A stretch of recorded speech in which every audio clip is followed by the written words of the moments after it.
What up? What up? What up? Welcome to another show. One of the dopest shows on YouTube where we talk about everything under the sun as long as we get back to the money, real conversations, and real solutions. I'm your host, Courtney Edgar. What is the word, my good people? How y'all feeling? How are y'all feeling? Let's make sure that we got everything going. Can y'all hear? Can y'all hear?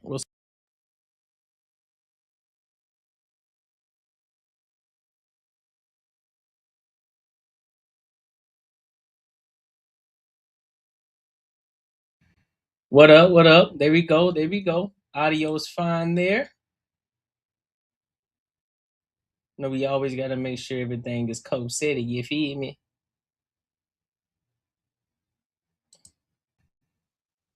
Let's make sure y'all can hear everything that's going on. What up? What up? What up? What up? What up? Boy, it's out the What up? What up? What up? What up? We testing everything out right quick, y'all. We testing everything out. All right, that's working. That's working. We good there. We good there. Coming through. So let's test that out really quick.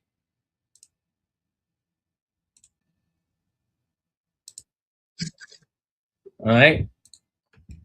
Had to reset the computer, bro. What's up, Fukari Fairy? What's good with you, mamas? How you feeling? All right.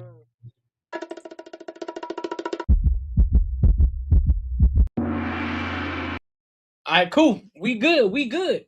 Now we can lock in. Now we can lock in. Listen, welcome to the Courtney Edgar Show where we talk about everything under the sun. As long as we get back to the money, real conversations and real solutions. Conversations and real solutions. I'm your host, Courtney Edgar.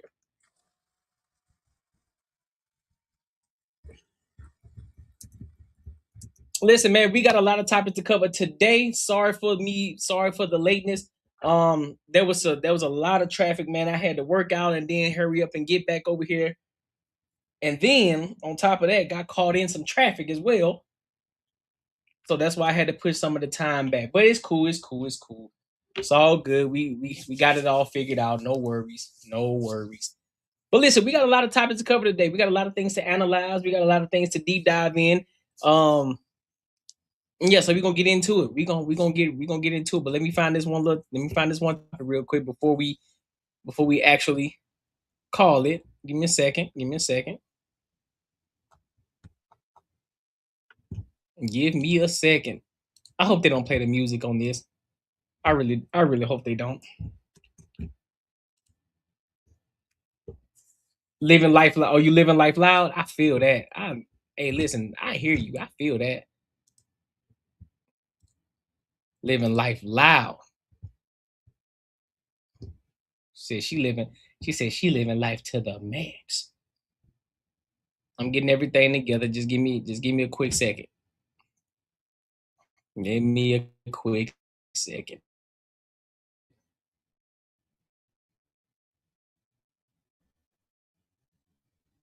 That's good. That's good. That's good.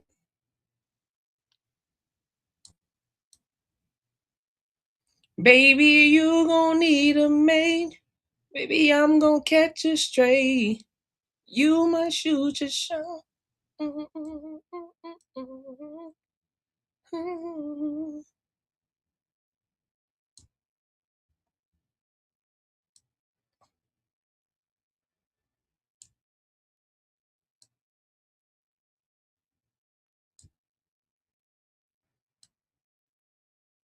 don't know if I want to talk about that one. I'm gonna put that down here just in case. We'll see. All right. Do I got anything over here? You gotta go. Yeah, you gotta go 11. Hey, listen, I'm with you. I'm feeling that all day long. I'm with you on that one all day long. Do you got anything here? I'm gonna be quick. I'm gonna be quick on this topic. I don't even want to spend that much time on this one. So look, let's go ahead and get into these topics. I got everything figured out now. I got everything straightened out. So let's go ahead and get into these first. Let's go ahead and get into this first topic. So y'all remember a couple days ago? Well, I think a couple live streams ago. Matter of fact, I think it was either Sunday or last Wednesday. Well, we talked about Courtney Claney, right? The girl who, the OnlyFans chick who ended up unaliving her boyfriend, who was down in Miami. Well, guess what? She got her sentencing. Her sentencing.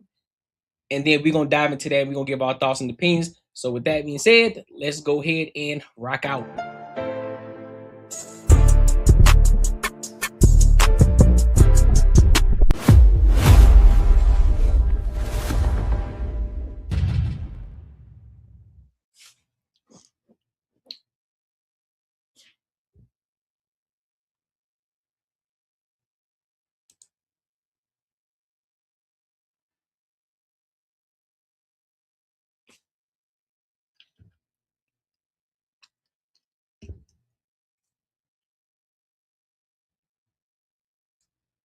Why is it on mute? Is this thing mute?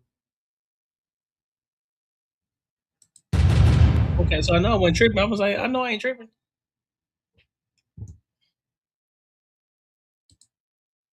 All right, so let's go here because they bugging us. All right.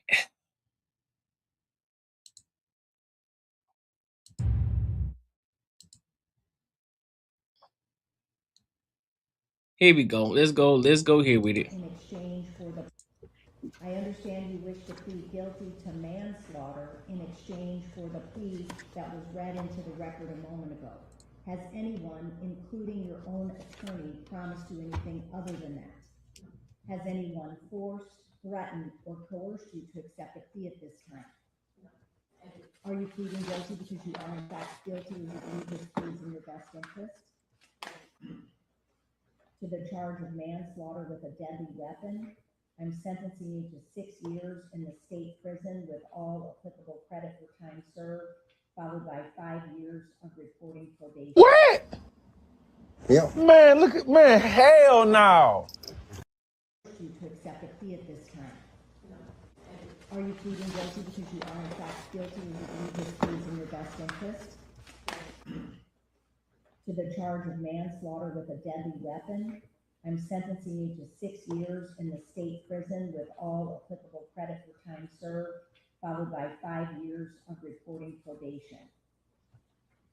As a condition of that probation, you will complete a mental health evaluation and all required treatment deemed necessary. You will complete a substance abuse evaluation and complete all required treatment deemed necessary, as well as completing the batter's intervention program within the first year of probation. As I said, there are some other provisions contained within this written plea agreement that will be made part of the judgment and sentence. I'm assessing court costs and any and all statutory and mandatory fines. You will be fingerprinted. We should have DNA on file. Before we turn it to the victim impact portion, is there anything further on behalf of the state? Nothing to say. I told y'all exactly what was going to happen. I said it. I said it. She pleaded guilty and she was going to get less than 10 years. I called it. I called it. I called it. I called it. I knew what was going to happen. She already served 4 years already. And they was going to give her pretty much, that's pretty much a slap on the wrist. Slap on the wrist. She already got time served. Of course, that's why she pleaded guilty, because if she didn't plead guilty, she would have got more time. So the lawyers, they did what they were supposed to do. Like, listen, if you plead guilty to it, you already did 4 years served. They can give you less than 10 years. You already got 4 served. You get 6, guess what? You'll be right as shit. You already got your 4, so you ain't really got to do no more time. The rest you do probation. You know what I'm saying? You go to your little therapist joint, the psychiatric valve, get all that done. You straight. You back out in the streets doing your thing again. Cause all she gonna do is jump back on OnlyFans. All she gonna do is jump back on OnlyFans. What up? What up? I knew it. I knew that was gonna happen. Less than 10 years. What up? What up? What? It is what it is what it is. It is what it is. It is what it is, bro. You can't argue with it. I just know that I caught it because I didn't want to spend much time on that topic because I already talked about it. I already knew what was gonna happen. I already knew what kind of sentencing she was gonna get. Called it. Called it, called it, called it. But hey, make sure you like, comment, and subscribe for the algorithm, and make sure you hit the bell notification, and make sure you share this with your family and your friends. All right, so let's go to. Do we want to go? Let's talk about.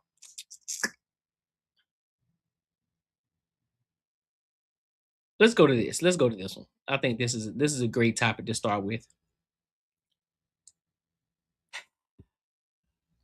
So let's analyze this topic right here. Former St. Louis area cop admits. I'm just gonna say admits. I'm not gonna say what else is, but let's go ahead and analyze this and let's try to figure this thing out. Let's try to mine this out. So without further ado, let's go ahead and get to it. Make sure you like, comment, and subscribe for the algorithm. Make sure you hit the bell notification if you want to become part of the free agents society. Make sure you tap into the Patreon. Link is in the description, and I will pin that in the comments as well. Let's go ahead and get into it.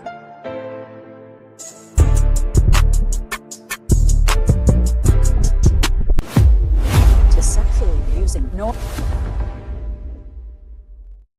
County police officer pleaded guilty to sexually abusing handcuffed men. This as he was approaching his federal trial. Marcellus Blackwell was an officer for about a year. During the time, he admits to abusing men in his custody. Wait, who is this nigga? That's how I feel listening to this, man. Investigator Chris Hayes is tracking this case and has been since it broke 3 years ago. And he joins us now with more details. Chris. Surely, Mandy, it seemed to take forever in court as prosecutors read through accounts of 18 men in handcuffs being sexually abused by a former North County Police cooperative officer. 36-year-old Marcellus Blackwell pleaded guilty to 18 counts involving kidnapping and depriving victims of. Look at this sassy demon.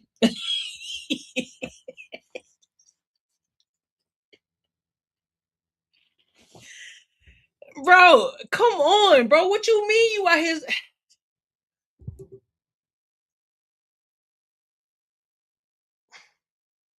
It's one thing. It's our listen, bro. You got three things going against you right now. You got three things going against you, and it's not helping the case at all. One, you're a police officer. Most people don't like police officers. I don't have a problem with police officers at all, but I'm just talking about the general public. They already got a side eye towards police officers. Two, you're a black man. And three, you a sassy black man as a police officer. And you got the nerve to be doing this to these men while they're handcuffed? Woo, boy, y'all be. Well, it's hard to plead the case, dog. It is hard to plead the case. It is hard to plead the case. My Jesus. Their rights. It turns out he was doing this during a time we interviewed him for an unrelated report about officer recruiting. This was in 2023, shortly before he was accused of molesting men in his custody. A prosecutor read through. Oh, he looked like he's sassy. I'm telling you, he looked like a sassy demon. Each accusation, saying Blackwell turned off his body cam each time and recorded his acts with his own cell phone. Blackwell acknowledged his guilt without saying anything else. U.S. Attorney Thomas Albus came out to speak after the hearing. Sad day in a lot of ways. This frankly disgusting conduct that you heard recounted to Judge Lanahan that Mr. Blackwell did accept responsibility for. You know, we think of the victims today, and they were in a particularly vulnerable situation. Blackwell was coming up on his trial date, which would have meant those cell phone videos would be played to a jury. So it's not much of a surprise Blackwell took this plea. He's looking at a 30-year recommended prison sentence. Boy. And probably the people that he was arresting too, regardless that they did something, they probably got off. 9 times out of 10, they got off. So if he actually apprehended some people that were actually doing something wrong, they just got let off. They just got a free pass. Because he wanted to tickle people's fancy.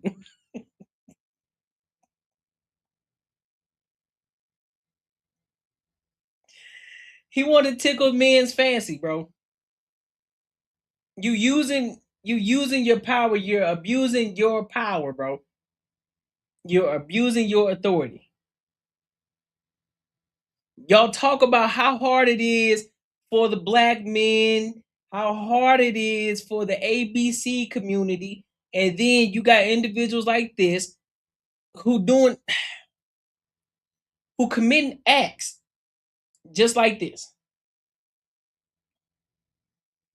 Now, of course, us with common sense, we know that it ain't everybody. But it's the ones that get highlighted. It's the ones that get highlighted. And it's like, dog, for real? You out here like that. You cutting body cams off as if ain't nobody gonna have questions about that. As if that's not gonna come back somewhere and bite you in the behind. You apprehending people, so of course your higher ups, they're gonna ask you when you apprehended certain individuals, they're gonna want to look at the tape. Some people are gonna want to pull that footage. Okay, so where was the footage? I didn't have it on. Why? Why you didn't have the footage on? Why you didn't have the camera on? Now you got to make up a whole lie, and you got to keep up that lie throughout your entire career.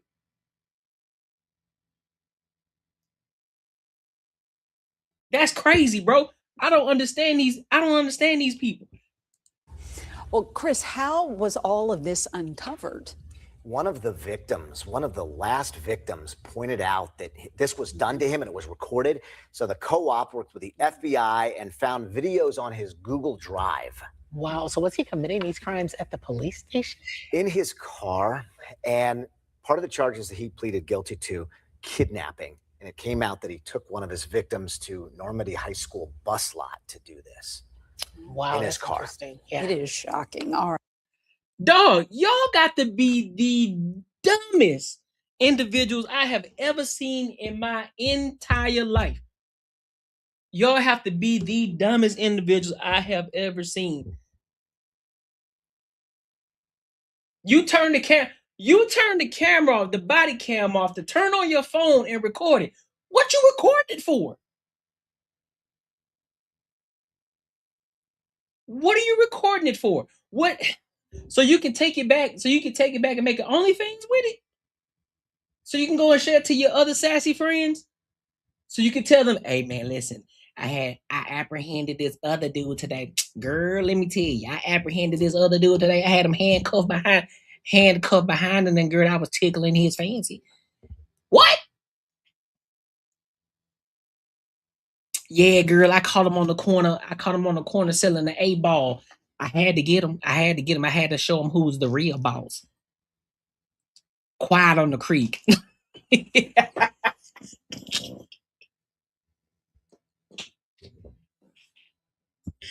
I told him to keep quiet on the creek. Clock it, girl. Clock it. What? You out here recording it with your phone. You about the dumbest. I've ever seen in my life. I can't. And y'all tell me, and y'all supposed to tell me we supposed to be protecting black folks, all black folks. Man, you lying to me. I'm not protecting them type of black folks. What's wrong with you? I don't subscribe to that. What I'm gonna protect them for? Well, let me guess. He got mental issues. Let me guess. Something happened in his childhood that he never got over. Let me guess. He had just started going to therapy, and he was fighting that demon, that monkey that was on his back. Let me guess. He was off the medication because he normally take medication. Let me find out. Let me find out they come out with some BS like that. Because ain't no way. That's just egregious. But make sure you like, comment, and subscribe for the algorithm, and make sure you hit the bell notification. I don't understand it. Listen, if you enjoyed this video, be sure to check out either of these two videos right here. And make sure you share this post with your friends and your family. Don't understand it at all, people. I really don't understand it. Not even a little bit. Not even the slightest bit. You feel me?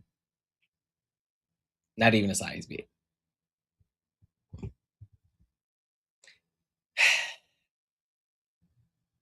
Do I want to get in? Let me see. Do I want to go into this one? All right, so we're gonna go into the sports one first. I hate when it does this.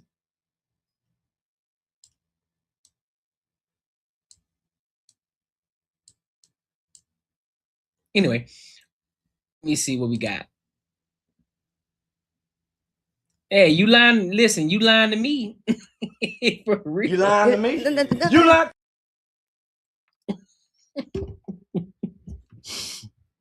So listen, let's go to this next topic, man. Let's talk about our dog.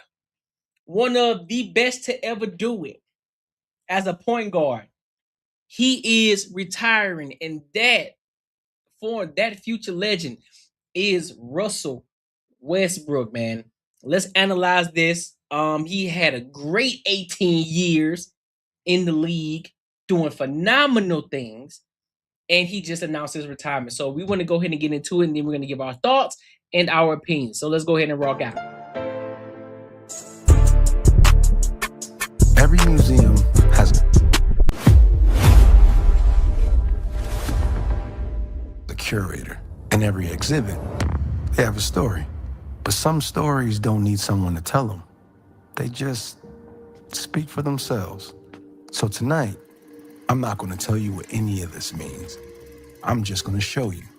And I'm going to ask them a few questions along the way, not because I expect an answer, but because some things deserve to be asked, even in silence. This one's from the inner city of South Central. Before any of it, before the triple doubles, before the MVP, before anybody outside of Los Angeles knew his name. Because why not? This was the next chapter. The Sonics made him the number 4 pick in 2008. No one in OKC could have told you what he'd become. And this is the one people point to, like it explains everything. It doesn't. Well, not really. Russ, what kept you going all those years? What made you get back up night after night when the whole league had a highlight reel of you falling down? Yeah, I figured that. You know, people forget. Nobody knew who I was. Nobody knew who I was. Before he was a walking headline, he was just a kid from inner city LA who could jump higher than anybody had a right to. Somewhere between the dunks and the draft classes, he became something else. Not just a player, a personality. A meme before we even called it that. A husband, a father, a guy in a kilt at the net, daring anybody to say so. What did winning mean to you? I mean, really? No, not just the trophies. The actual feeling of it. Some things you don't say. You just play them over and over until everyone else understands too. Because why not?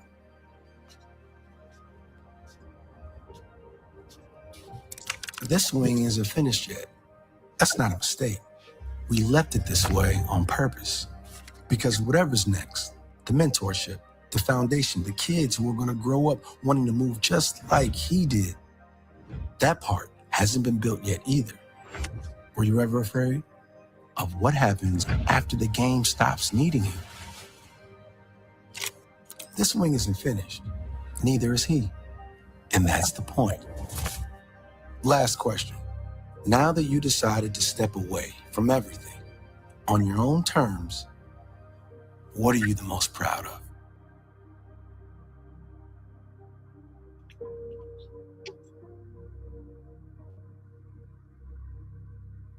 That might be the best interview I've ever done. He didn't say a word. And somehow, I understood everything.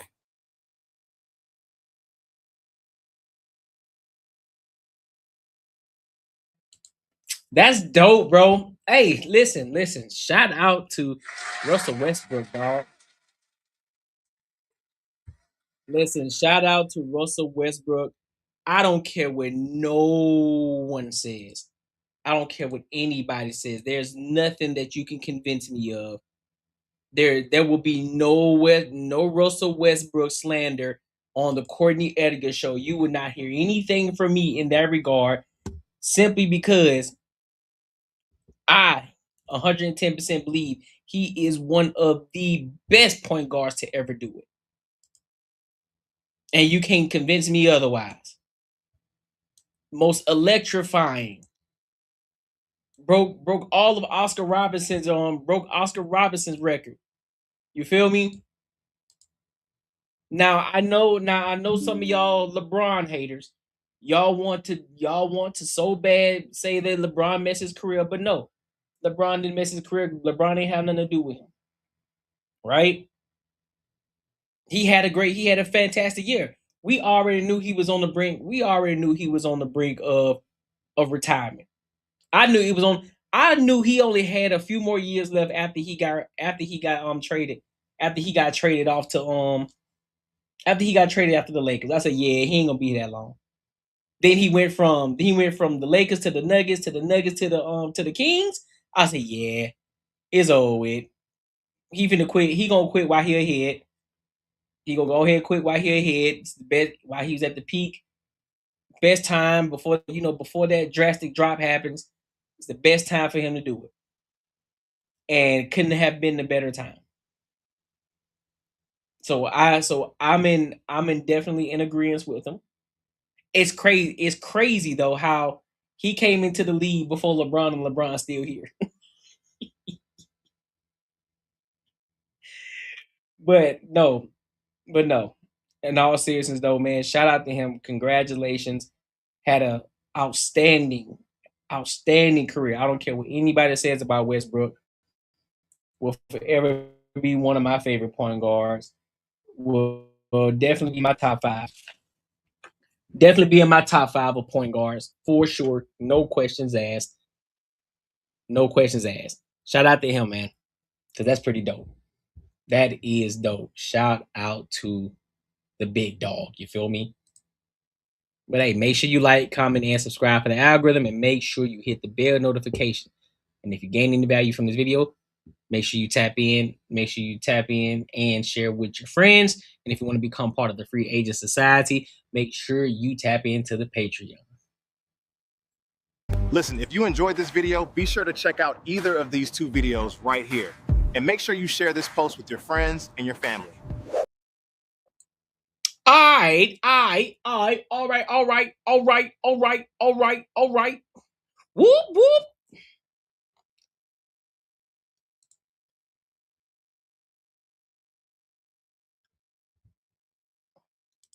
What we looking like? LeBron on Demon Time. He got a whole son playing and won't stop. That's a fact. LeBron said, I honestly think this might be his last year. This might be Bron last year. 100%.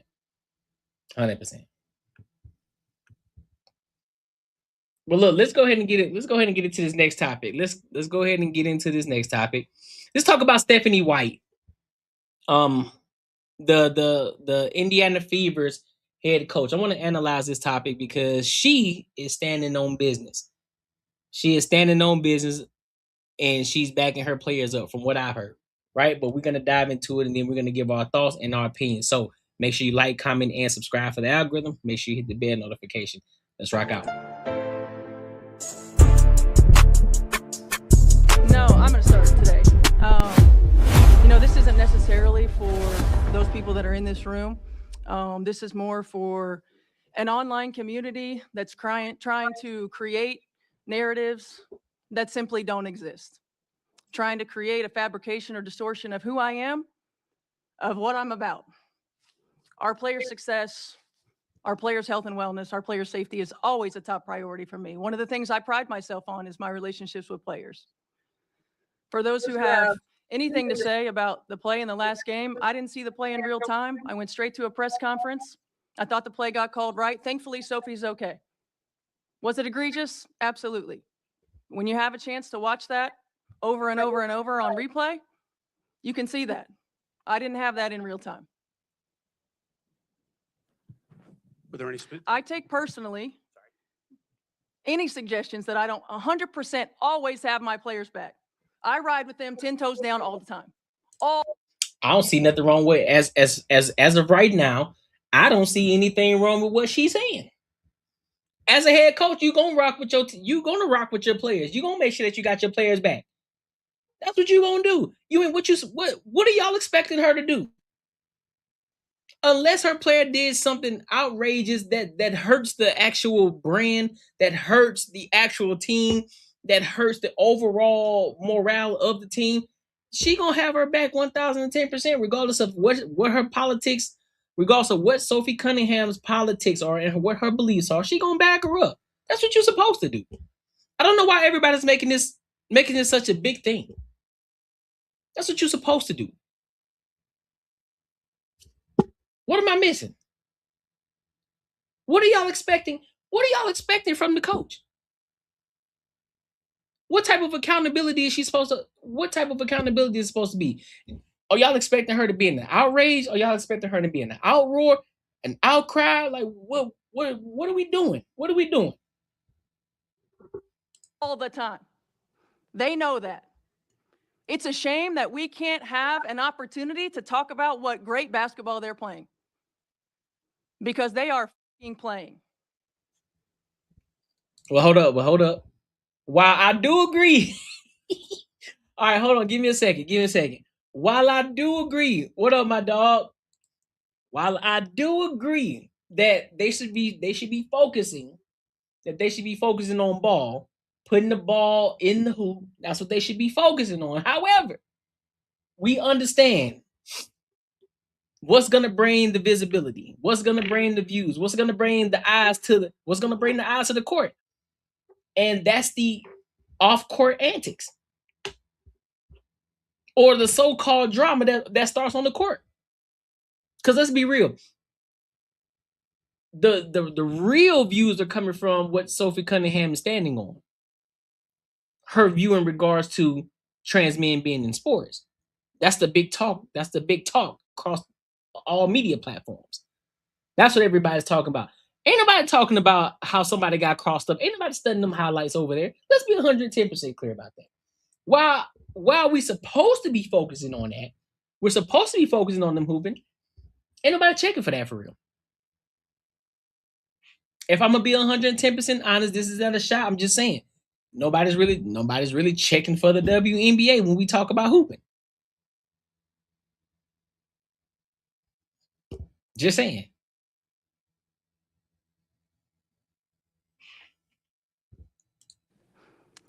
The reality is, with me, I will always lead with love. I will always lead with grace. I will always lead with humility. And I will always lead with integrity. Doesn't mean I'll always get it right. I'm also human. The hate, the fear-mongering, the divisiveness, the stuff that's trying to hijack our league will not win. Shit, I don't know, Stephanie. Cause what it look like right now, boy, it's 1-0. It's 1-0 right now. It's 1-0 right now because I'm telling you, the reason to visit. Let's take it back. The real visibility came. Let's be 110% honest. I'm not finna sugarcoat it. The real visibility started when Angel Reese and Caitlin Clark got into the league. That's when the real visibility started. Because again, it started from the championship game. Oh, who is this shorty that's shooting the ball from dang near half court? Who is that? Oh, that's this little white girl who's shooting the ball like Stephen Curry. That's what it was. And then when they end up playing Angel Reese, because let's be honest, wasn't nobody checking for Angel Reese until that game. She did the whole when she did that BS, and then all of a sudden it was the rivalry between the two. And now everybody was talking about, oh, Caitlin Clark and this, that, and the third. Angel Reese is the reason. You know, that whole back and forth BS. Then they get into the league, and then everybody was going at Caitlin Clark head because they was like, well, you just ain't gonna come into the league. We ain't gonna give you that respect. Cool. That's how I get it. Basketball haze. Listen, welcome to the NBA, welcome to the WNBA, welcome to the professional leagues. Understood.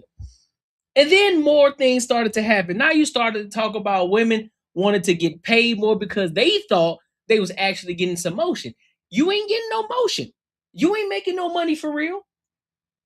Because then they was talking about the big television deal that they were supposed to be getting, and I think they ended up getting it. But guess what? You still operating. You still barely operating how you supposed to operate. And guess what? You still subsidized by the NBA. So you really ain't doing nothing for real. And then you started to add political views. You started to bring political views in because, you know, you talk about the ABC community. You talk about all the you having all these outside antics about relationships in the WNBA, people who dating who in the WNBA, like that's supposed to matter. Don't nobody care. Don't nobody care. Then y'all get mad at guys like Michael Porter Jr. when he's talking about like shorty, like ain't nobody trying to watch the WNBA for real. Then y'all get upset about that. Then y'all ask Shaq, what do you think? Well, maybe if you lower the rims, I think Michael Porter Jr. said it too. Well, maybe if you lower the rims a little bit, you know what I'm saying? We want to see somebody get dunked on. Yeah, we might watch it a little bit more. Or if you pull the shorts up a little higher, make it a little bit more attractive in a sense, yeah, you might get some more view. You might get a little bit more viewership. Not a lot, but maybe a little bit. But still, girls talk about getting paid more. They should be getting paid more because they're profiting. Well, that doesn't necessarily mean nothing. And then now we have a whole nother situation where they talking about trans men coming into the WNBA, and then you got two former NBA players making a mockery of it because that's how ridiculous it sounds. Then you got some goofball WNBA players who's standing 10 toes on it. It's like, well, I'm okay with it. What you mean you okay with it? You okay with a guy playing against you? You do understand that that's going to be your detriment, correct? You do understand that, right? You as a feminist, you do understand that, right? That means there will be no more WNBA. If you continue to let more trans women into in the WNBA, you do realize over time there won't be no more WNBA. It's gonna be just another NBA, just a whole bunch of men with wigs on, a whole bunch of Joanna mans playing ball. That's exactly what it's gonna be. So it's basically gonna be two NBAs. Because y'all gonna eventually get pushed out because y'all won't be able to compete. You won't be able to compete.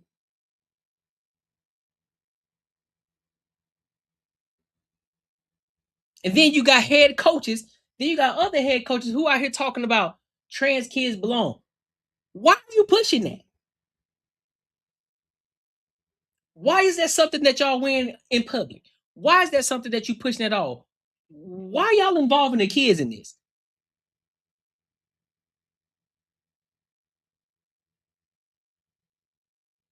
Well, that's what's bringing the views, unfortunately.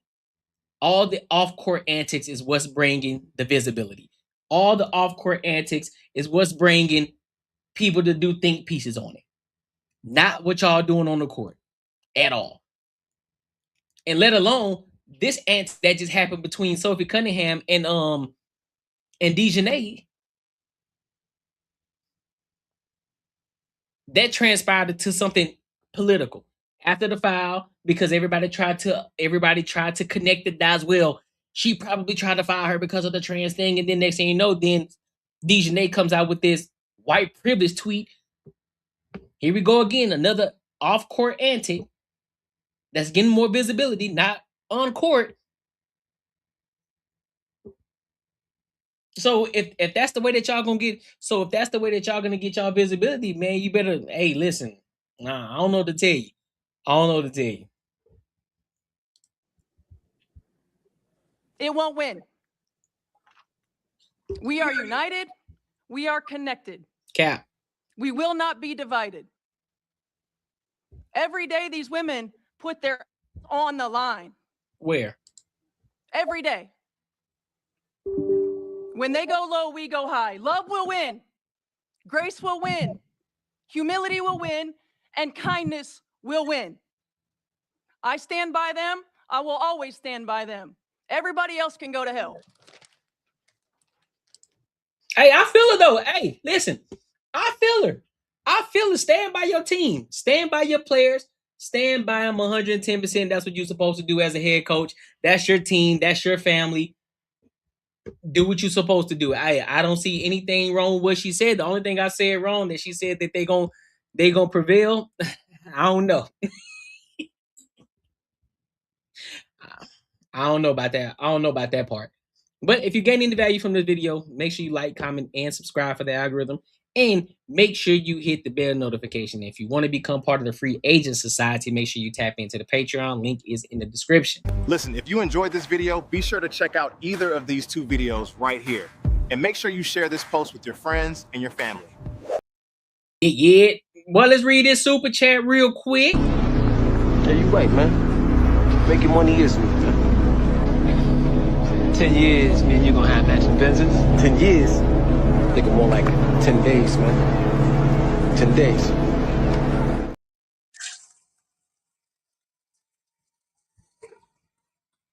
Shout out to my dog Spaces for the $5. He said, I would bet my year's salary that if you give me half the time to prepare to play as Angel Reese has, I will wreck any WNBA player DEI at his finest.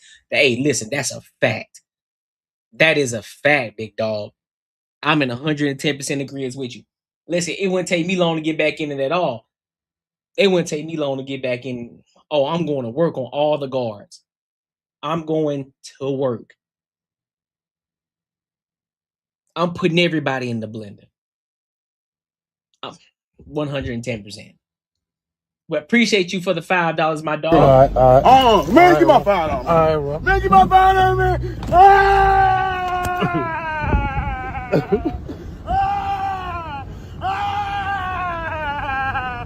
Give my $5. Give my $5.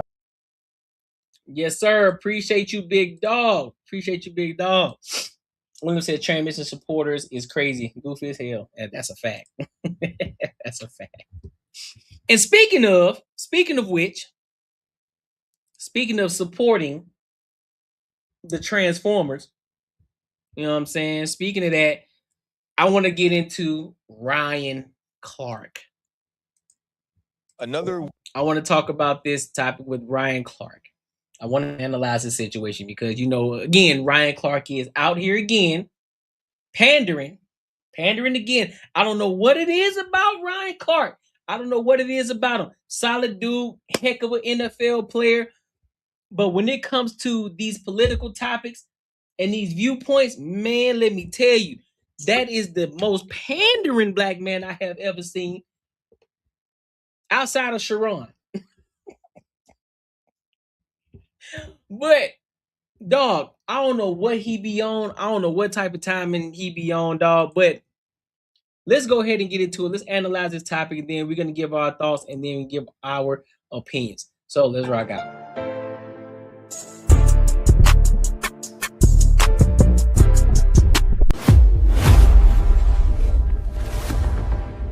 Weekend and another WNBA headline that's not about basketballs going into hoops. I think this league has a problem, Fred and Chan. I think they have to figure it out. I believe you worked a very long time to put your players in a place where they can make good amounts of money, be seen on TV, and still you aren't pushing your league forward in the way that you should be. Chan, for you, what sticks out about sort of how the WNBA has been covered and what's been put in the forefront of people who either are fans of the league or who are trying to become fans of the league? We talked to Stewie before they did the new CBA, and they got paid. And she told us, she was kind of insinuating, hey, we're holding, we're gonna get it figured out for these girls. Y'all kept saying 30 years young. Right. They're 30 years old. 30 years, you didn't get that respect. But we were talking to her. I think they're pushing tabloid stuff more than the game. Yeah. Like the Sophie Cunningham thing, I don't think it's good for Caitlin Clark to have her. Sophie Cunningham's a 9-2-2. Like, she's on the court. Like, I looked the stats up, bro. Like, we see her every day on ESPN. Yeah. She's 9-2-2. I don't know if I can get 9-2-2, but I know I can find somebody gonna get 9-2-2. Yep. But it's that thing. What you mean? Like, let's be what you mean. She just 9-2-2. And what? Draymond Green don't get a lot of points either. What you talking about, man? There's a lot of players in the NBA who aren't scoring a lot of points, whose stats aren't going off the charts, but they still in the NBA. They're still a factor in the game. So that doesn't mean anything. Caitlin Clark, it was Caitlin Clark versus And on top of that, they're not looking for Sophie Cunningham to be the star player anyway. That ain't Sophie Cunningham's team. Reese. Now it's Caitlin Clark versus the league because they're fouling her hard. Now she has a security guard in Sophie Cunningham. Like, why aren't we talking about the game? Why aren't we talking about the game like we talk about the NBA? WNBA, NBA. It's not the same. Same damn 3 letters. But this nigga said same damn 3 letters. Well, WNBA is 4 letters, big dog. But hey, I'll give you some grace. It's not the same thing. It's not the same thing. You're not gonna get the same highlights in the WNBA as you do the NBA. It's not gonna be the same. You're gonna look at it from a different viewpoint. It's like, man, listen, because we've been so spoiled to see the greatness of the NBA, then when we turn around to look at the WNBA, maybe it's from our viewpoint that it's hard to appreciate because we see high flying, extremely skilled individuals put a ball in the basket. From the Michael Jordans to the Julius Erving to the Penny Hardaways to the Shaquille O'Neals to the Allen Iversons to the Steve Francis's to the Tracy McGrady's to the Vince Carters to the LeBron Jameses to the Kobe Bryants to the Kyrie Irvings to the Anthony Edwards to the Russell Westbrooks to the Kevin Durant's, the Giannis's, all these great players that you can think of. All these great players that you could think of that were doing phenomenal things on the court that still are, and some who are still playing today are doing phenomenal things on the court. And then to go back to have to watch women play basketball, it's a hard watch when you come from watching the NBA. Let's be 110% honest. Let's be real. You could take Bronny because everybody would love giving Bronny. Everybody loved giving Bronny flag. But guess what though? You put Bronny in the WNBA, Bronny finna score 60 easily. That boy finna be 60, 10, and 12. 60, 10, and 12. Who finna guard him? Who gonna be in front of him? You could take every player. Don't even bring a player from the NBA. Go grab the G League Hoopers. The WNBA would not be able to compete.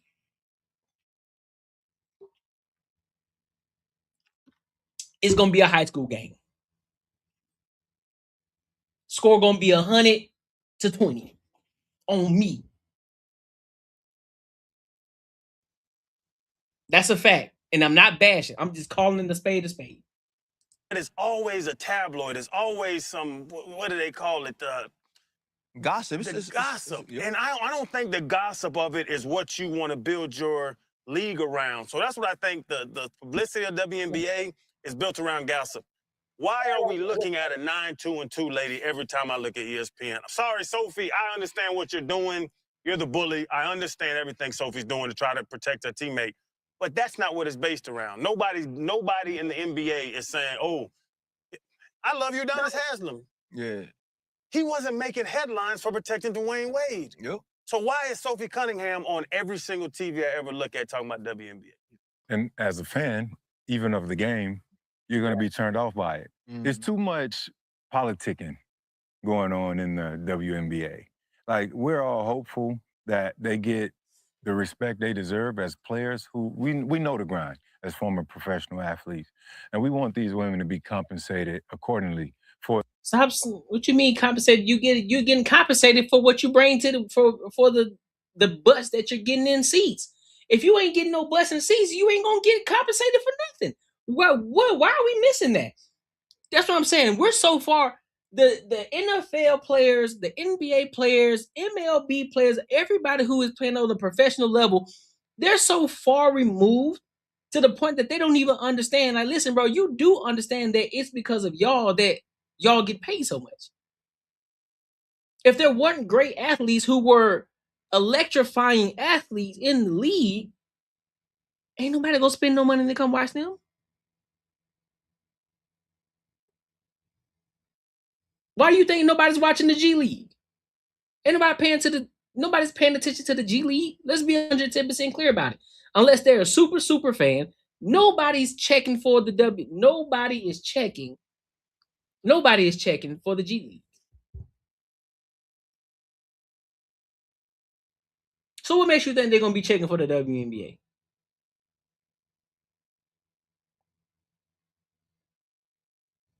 Come on, man. The work and the sacrifice that they put in. And we've had many players on here, we've had that same conversation. But when the media can help you in one light because they need the TV rights and the TV deals to increase their pay.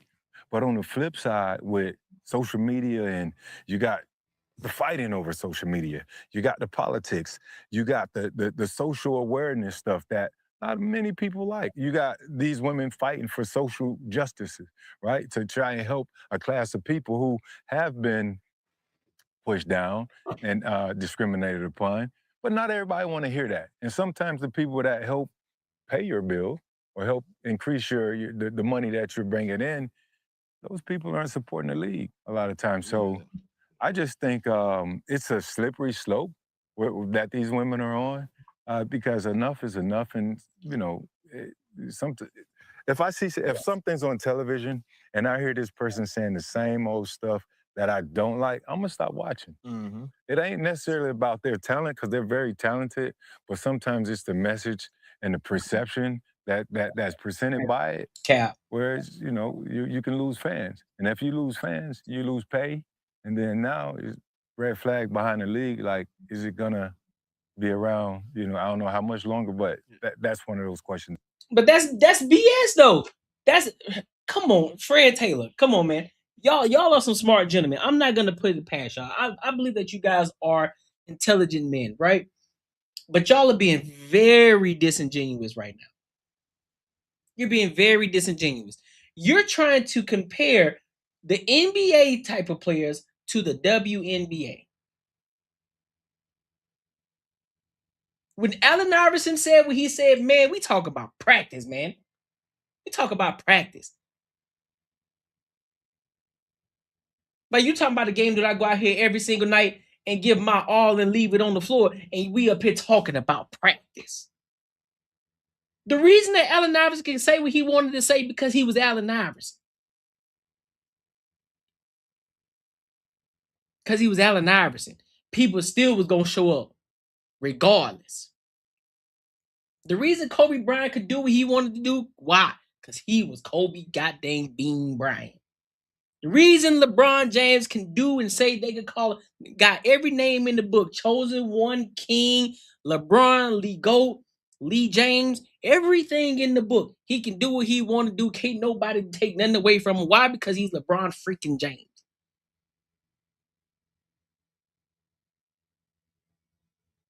Anthony Edwards can do whatever he want to do at this point. Why? Because he's Anthony Edwards. His game speaks for itself.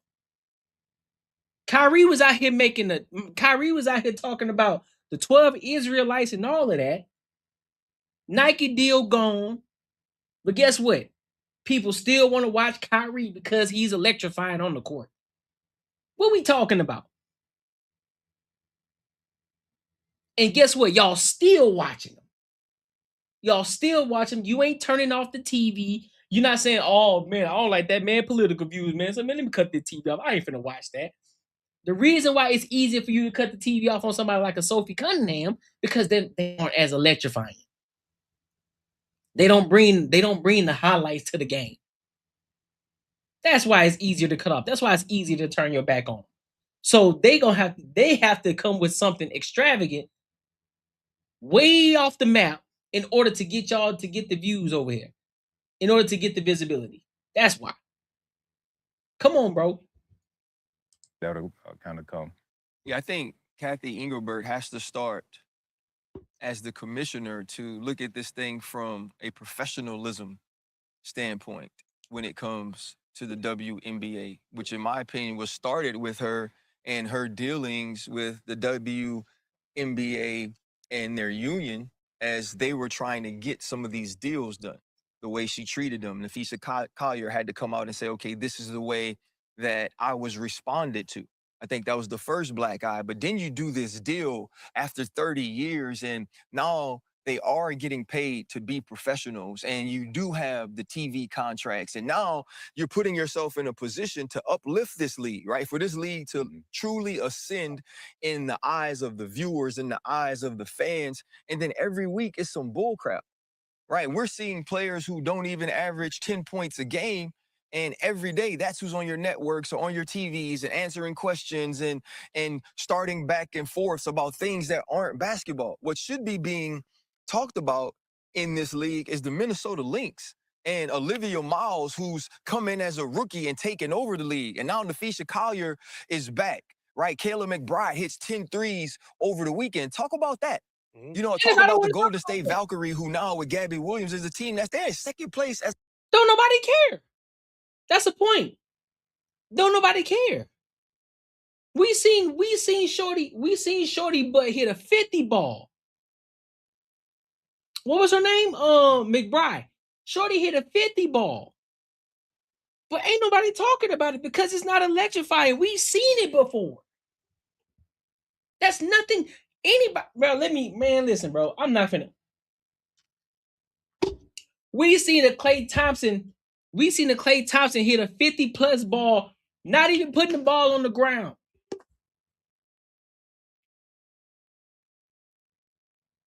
That 50 ball ain't the same. It's hard. It's gonna be hard to impress. It's hard to impress. People weren't even impressed with the 100 ball that what's his face? What was it? Was it 100 ball? No, it was 60. Let me see. What was his points? What's his name?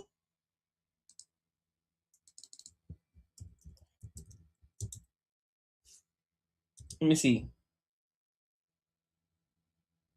What was it?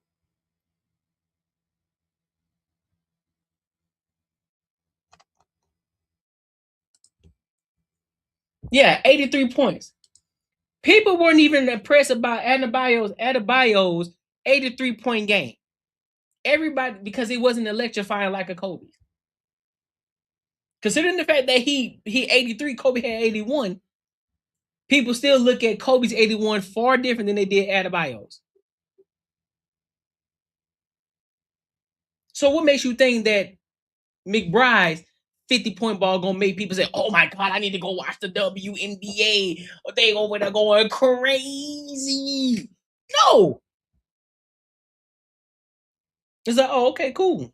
Cool story. Most people don't even know who McBride is. It's like, who? McBride, who she play for? Who that is? It's an expansion team. Oh, by the way, Asia Wilson still hoops. The Las Vegas Aces are still good. And Chelsea Gray does something phenomenal every single week as the point guard. Like, talk about that. And two, be real. Indiana matters, right? You got Kelsey Mitchell, this woman getting like a PhD and hitting 30 a game. And then you got Caitlin Clark, who, yes, no matter what anybody says, it could be different ways, right? She could be one of the faces of the league, and you can acknowledge that she still has to get better at basketball, but that she matters. And so to me, it's about pushing the right things, not only if you're the executives, but the players as well.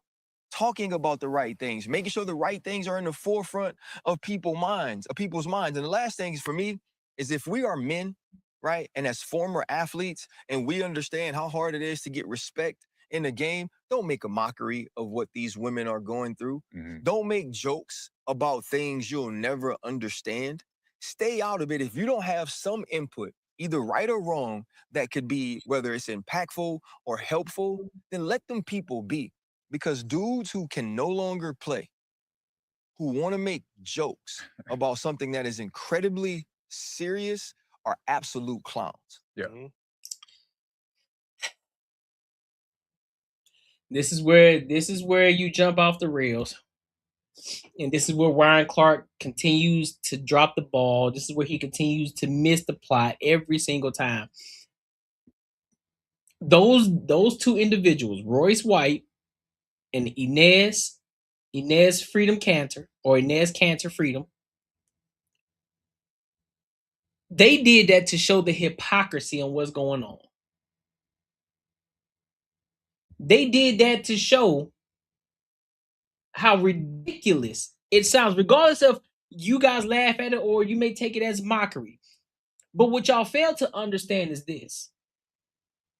And they're making the point. If you just sit back and stop getting your emotions all the time and really pay attention to what it is that they're doing, you can clearly see that they are two men that played in the NBA. You can go and do your research.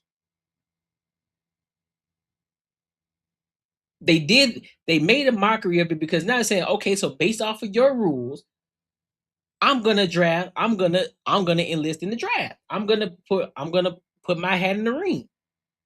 I want to play in the WNBA. And they made a mockery of it. They made a mockery of it because, hey, well, if you say that trans men are welcome into the WNBA, well, then I'm a trans man. And who are you to tell them that they aren't? How can you prove that they aren't? See what I'm saying? And so therefore, then that's when you have to start diving deeper and start analyzing it different. Looking at it from a different perspective now. It's like, okay, well, all right. Well, how can you tell me? Well, how can you tell me how I feel? How can you tell me that I'm not one? How can you tell me that I don't feel as if now I had a heart of heart and I feel as if I feel as if I'm a woman now. How do you not know that? But see, then when you start to pull the onion back, now you got to dive a little deeper. Okay, so say that these men say that they are women, right? And they get into the WNBA. Then how would that work? How would the locker room work? Now you're opening the door for more cases. Because now you're going to have men who are going to fake it, who are going to fake being, because they got kicked off of the G League or they got kicked out of the NBA. Now they want to go to the WNBA and still be able to play ball because guess what? They believe that they can be a valuable asset, right? So therefore they're going to go to the WNBA, they're going to play. Now listen, I'm willing to take the pay cut. I just want to play ball. Bet. I'm just going to say that I'm a woman. You can't tell them that they aren't, right? Because you can't prove it, right? So how can you tell them that they don't believe that they're a woman? And then they say, no, now they get in the locker room. Now they back a man again. Now they doing egregious things. So now you're opening up the door for more cases. That's the point that being made. But y'all are so quick. Y'all want to be emotional and y'all swear that y'all so feminist or y'all some real deal feminists and you're missing the plot. What any man would do, especially the feminist men, especially the men who claim to be feminist men, y'all should be the main ones that should be sitting up here saying, hey, dog, no, because I believe in women's rights, women's, biological women. What does that mean? The women who can actually have babies, the ones who inside are made and prepped to be for children. Not the ones who say that they are one and they really ain't one. They weren't born a woman. We're talking about the actual biological women, right? So therefore, if you are the feminist men, if you are the men, the feminist men that you claim to be, the last thing that you need to be doing is agreeing with what they're trying to do in regards to allowing trans men into the WNBA. That's the conversation that you should be having right now. Instead of worry about somebody making a mockery, you should have dove deeper into the topic and the conversation. Man, but you should be making a mockery, man, because what these girls are going through, what they're going through is a bunch of BS. And all they got to do is advocate. All they have to do is not advocate for it. Say, no, we don't want that. Sophie Cunningham is doing it. That's why she's getting the views. That's why she's getting the visibility versus everybody else who wants to sit back, not say anything. They want to sit back and just play ball. And that's cool that you don't want to get into the politics. I understand that. But somebody is. And so therefore, that's why the coaches need to stand up for it. You already got one coach who doing it, and they doing it. They're on the opposite side of the damn opposite side of the fence.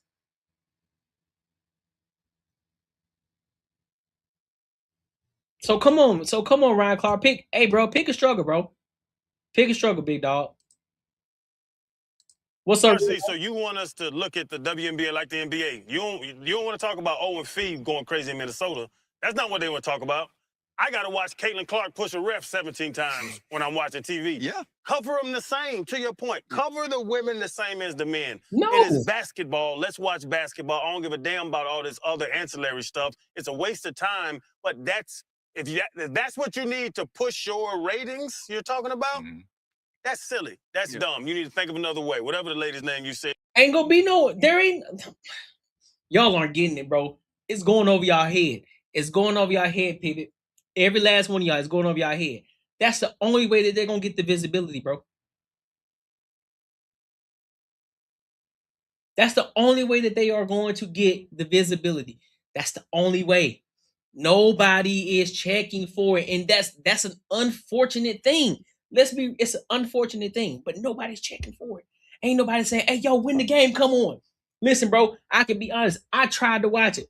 I tried to catch a game on Amazon Prime. I was sitting back. I said, you know what? Let me throw one of these games. Let me sit back and actually analyze again. Let me watch it. All of 5 minutes, I turned it. All of 5 minutes, I turned it. The game is slow. People shooting air balls, making ridiculous turnovers. When you get a fast break, there's nothing like, oh snap, they about to do a windmill, man. It's a layup. They barely getting off the ground. I'm like, man, ain't nobody trying to watch this, bro. The type of post-ups that they do is slow and it looks sorry. It's just like, man, I don't want to see this, man. I would rather watch women's gymnastics. I would rather watch women's sprinters. I would rather watch women's volleyball. That is so much more electrifying, so much more fun than to watch the WNBA. I'm surprised volleyball don't get more visibility than it does. I'm surprised gymnastics don't get more visibility than it should. It should get far more. That's what should be pushed. Real talk. Not just for Olympic time. I'm talking about year round when the season starts. That's what needs to be pushed. Women's volleyball, because they be getting to it. We can sit there and watch that because it's back and forth at speed as women jump, smacking the hell out that bitch. And they getting to it, volleying. Shorty's hustling. Come here. Boom. That's far more electrifying for me. But the whole WNBA, it ain't doing it for me, dog. It ain't doing it for me. That's what I'm saying. Not even the women who are talking about their feminists and the ones who support the ABC community, they're not even going to the games to watch it. The game is supposed to be packed with straight women. It should be 95% women. It should be 95% women in there watching that game. And a lot of the men that go there, most of it is because they got little daughters. It's because they have daughters. Smaller daughters who want to watch them. Or they want to take them to the game. And plus it's cheaper. Or they got some free tickets. And they're able to sit courtside. I'm just calling it a spade, bro. Just calling it a spade. But make sure you like, comment, and subscribe for the algorithm. Make sure you hit the bell notification. And if you gained any value from this video, make sure you share this with your family and your friends. And if you want to become part of the Free Agent Society, make sure you tap into the Patreon. Link is in the description, my friends. Listen, if you enjoyed this video, be sure to check out either of these 2 videos right here. And make sure you share this post with your friends and your family. You know what I'm saying? They wildin', bro. They wildin'. Straight up wildin' out here in these streets. Straight up wildin'. Speaking of sports, speaking of, you know what? Hold on, give me a second, y'all. Give me a second. I'll be right back. Give me 1 second. I want to play this. You know what? I'll play this.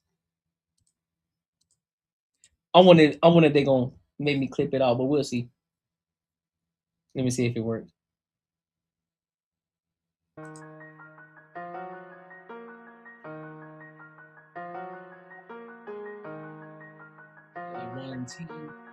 I'll be right back. Give me a second.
Oh, back in action, dog.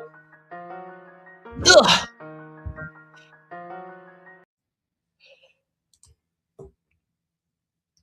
We are back. We are back. We are back. So now let's talk about this Munyon. Since we already talking about since we talking about sports, talking about now we gonna transition over to the NBA. The Lakers. Hold up. Give me a second. The Los Angeles Lakers are being sold to Josh. There we go. So let's talk about the Los Angeles Lakers. Los Angeles Lakers. There have been a lot of changes going on lately, and we just found out that the Lakers have sold. The Lakers have sold to Josh Kushner and Bob Iger for $12.5 billion. So we're going to go ahead and get into it, and then we're going to give our thoughts and our opinions. So let's rock out.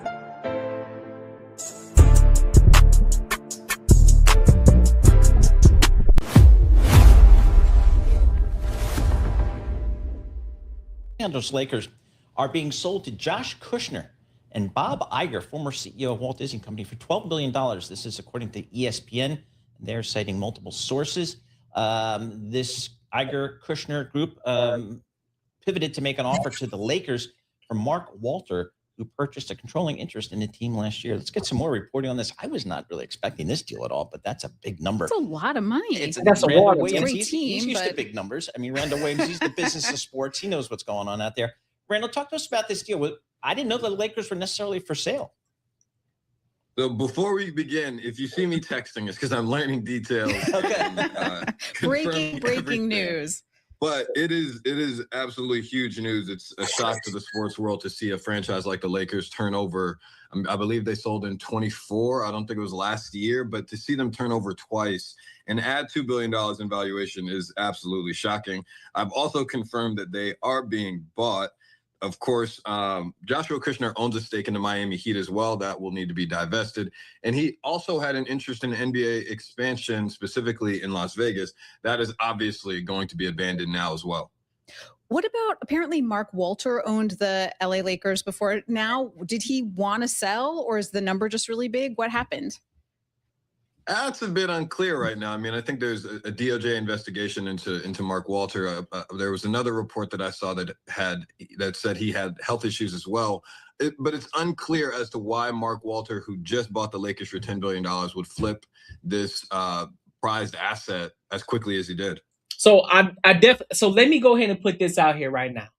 I do not believe it's because LeBron James left. I don't believe it has anything to do with LeBron James. I know y'all LeBron James haters always want to find a reason to blame LeBron James for something because y'all hate the man so much. That ain't the case. Now, they're saying that there is a DOJ out. Could be health reasons, right? That's a possibility. But we don't know. It ain't confirmed. But how I'm looking at it and how I'm analyzing the situation, I don't think that's the case. But I'll give my thoughts on it. I'm going to let them continue to keep talking. He did make $2 billion. Yes, he did make enough It's profit. not a bad deal. That's a good trade. Where's the money coming from? $12 billion is a lot of cash. It's a good question. I mean, obviously, Joshua Kushner has money that I don't know about. Bob Iger has made a pretty penny, being the Walt Disney CEO. But the exact financing is to be determined. It's just that an agreement has been reached. The board of governors of the NBA still has to approve of this, and so the financing is a bit unclear. But if they say that they've struck a deal, and there's no way that Mark Walter would sell to somebody who didn't have the cash, is what I'm. Interesting. So I want to go to this. So let me go to this other part. Let's see if we can get some more. Data on this. Bring some M&A news involving a well-known name, to say the least, courtesy of reporting originally from ESPN, although we do have a statement as well from the two people behind a deal to acquire the Los Angeles Lakers, of course, for $12 billion. Both Josh Kushner of the firm Thrive, right? Mm-hmm. Very successful venture capitalist. And Bob Iger, longtime CEO of Disney, former CEO of Disney, of course, in a statement saying and confirming that they have reached a deal to acquire the Lakers. The price according. So hold up, before they get into it. So Bob Iger and Josh Kushner, their original plan was for them to try to build another team out in Las Vegas. Now, when you look at it from that perspective, that's going to take a lot of man hours. That's going to take a lot of money. That's going to take a lot of marketing. That's just going to take a lot of time and effort and money sweat to get that up and going. Could it be possible? Yes, because you already got the Las Vegas. I think the Las Vegas space. What's the name? The Aces out there, right? But that's going to take a lot of money. That's going to be a lot of money they have to put in. Versus purchasing a business, the LA Lakers, that's already established years and years and years and years and years. That's already been established with the LA Lakers, right? And the visibility, all the legends that have been through there, the Kobe Bryants, the Shaquille O'Neals, the James Worthys, the LeBron Jameses, the Kareem Abdul-Jabbars, the Jerry West, all of the individuals, all that have come through, the James Worthys, everybody who has come through there. So it makes sense, right? And now the LA Lakers are in a rebuilding phase as well. LeBron James has gone, right? Luka is in. Luka is still young. Luka is going to become the franchise player. And so how I'm seeing it and what I'm looking at and how I'm viewing it is this. What I see is that they're looking at this from a 10-year perspective. It's like, okay, I see a future in this. And I think that they believe that the valuation, because the valuation, when the previous owner bought it, they bought it at $10 billion. They bought it at 10 billion, right? So when he bought it at 10 billion, Bob Iger and Josh Kushner, what they did, they believe that the 12.5 is undervalued for the Lakers. Which means that they see the appreciation in their investment is going to probably 10x, 5x, or 10x. So they think that they're lowballing them by offering them 12.5 because they're looking at it from a long-term perspective. So this is a long-term investment. This is a long-term play for them. So they're thinking like, okay, well, shoot, if we pay 12.5 now, I can only imagine the next 10 years where we're going to be at.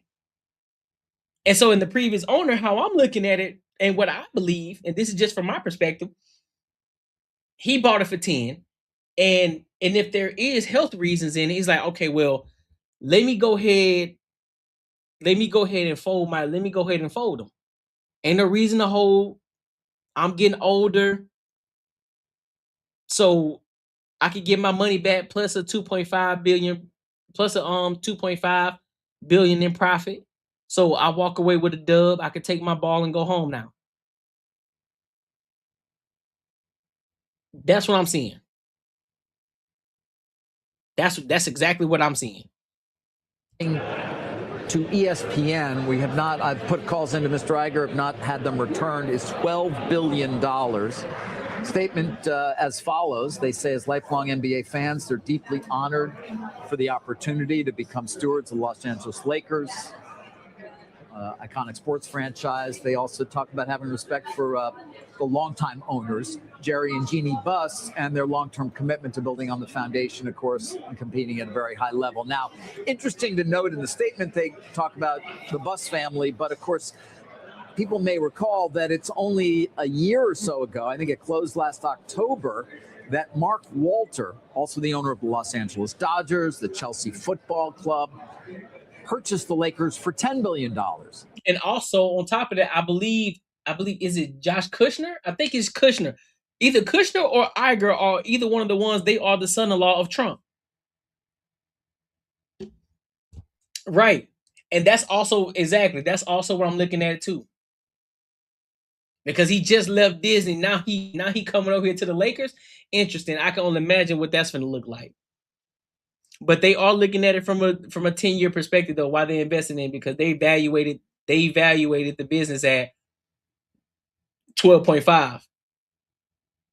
And so we already know whatever the buyers value a business at, everything else is going to start trickling down to the other companies too, as far as the other teams.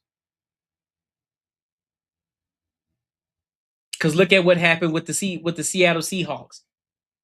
They sold their team for $9.6 billion, I believe, which is considered pretty steep. So therefore, I'm thinking that Bob Iger and Josh Kushner, they were like, well, shit.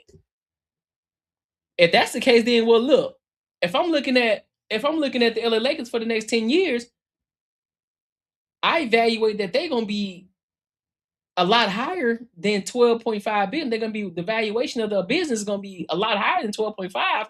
So we can go ahead and give them 12.5 right now. Because they think it's undervalued right now. They think 12 billion is undervalued.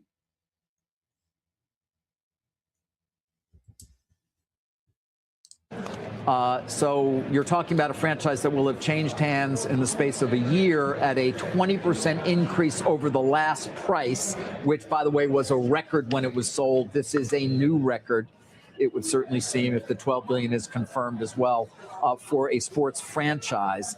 And Sarah and Carl, it is also interesting to note that Mr. Walter was the subject of a recent story in the Wall Street Journal about a federal probe into his loans that he took to help finance the purchase of things such as the Lakers.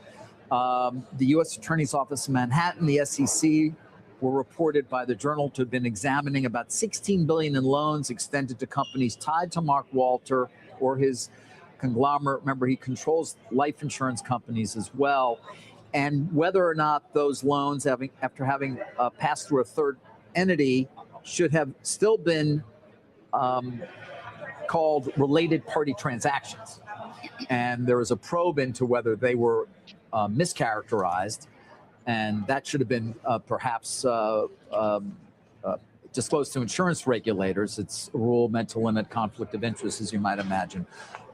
That gets taken care of. Those loans get paid back when you're getting paid $12 billion for a team you just bought for $10 billion. So kind of another part of this, not clear that it has a lot to do with it or anything, but certainly did want to note it given it is tied into it. I mean, it's also interesting given Josh Kushner just in the last few weeks tried to make a bid to basically buy the World Cup, right? This private enterprise of FIFA, which failed spectacularly after there was a revolt. It was very controversial by most of the soccer federations, including the European League, that deal was supposed to happen with Gianni Infantino, which is the head of FIFA, and Kushner for that, I guess, 20% stake in a private enterprise that would be attached to Sarah, FIFA. Obviously I know Iger quite well. He's certainly a wealthy man as a result of many years at Disney. You know Kushner, I believe, He's to a some wealthy extent. man. But neither one of them wealthy enough to put up $12 billion.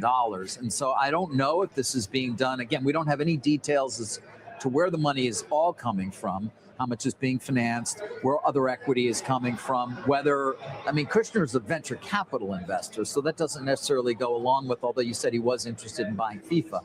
I don't know, is that a possibility that it is also coming in part from his own fund? I mean, look, I just looked, Forbes gives him a net worth of $5.2 billion. He's had a number of home runs, both in terms of fundraising and investments on some of the most successful startups, notably OpenAI has been a big bet for him. SpaceX was a big bet for him. Others include Instagram, Stripe, no doubt, Spotify. So he's been at the center of but their very combined key. net worths to the extent they are, and certainly you're not going to put your entire net worth into buying basketball. Also, Iger is an investor, I believe. I'm pretty sure they got a lot of other people's some ghost investors too,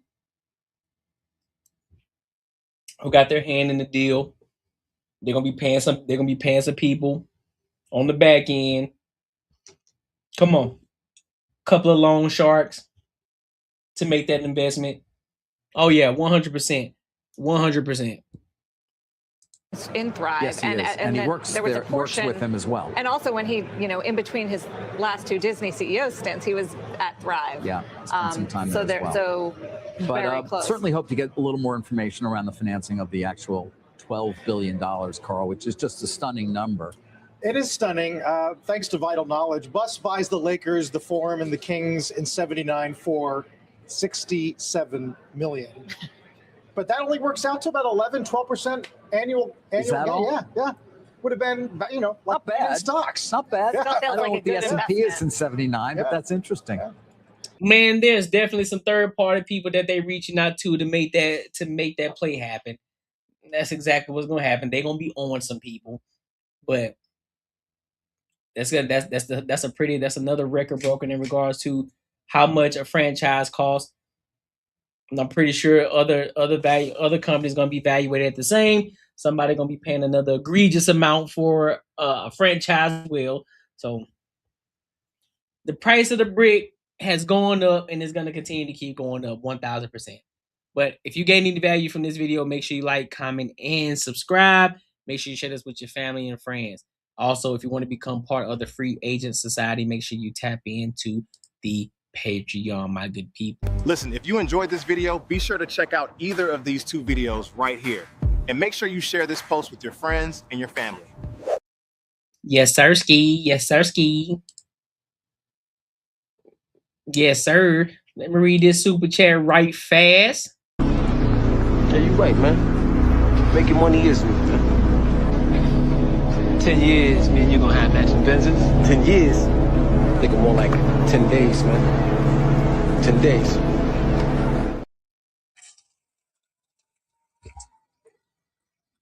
Shout out to my dog Spaces for the $5. He said, I went to a Chicago Sky game to see Angel Reese play. It was so empty that I ended up sitting courtside and still could have laid out for a nap. It's trash.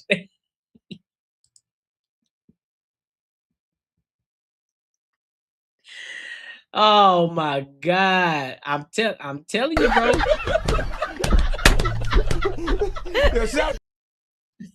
I'm telling you, bro, it's crazy, bro. Appreciate you for the $5, my boy. All right. Man, give my $5. All right, bro. Man, give my $5, man.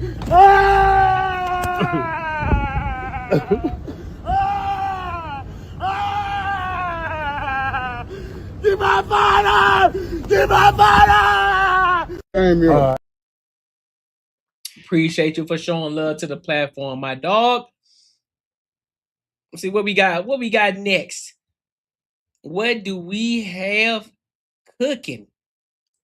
We cooking tonight. We are cooking tonight.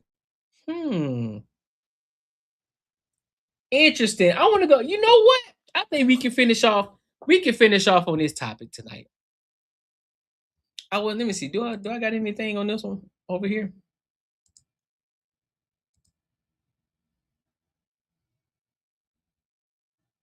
You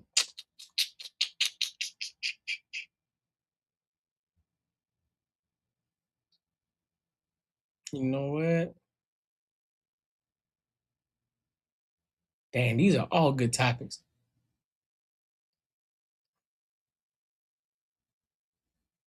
All right, I ain't gonna spend this much time on these two, so I want to listen to this.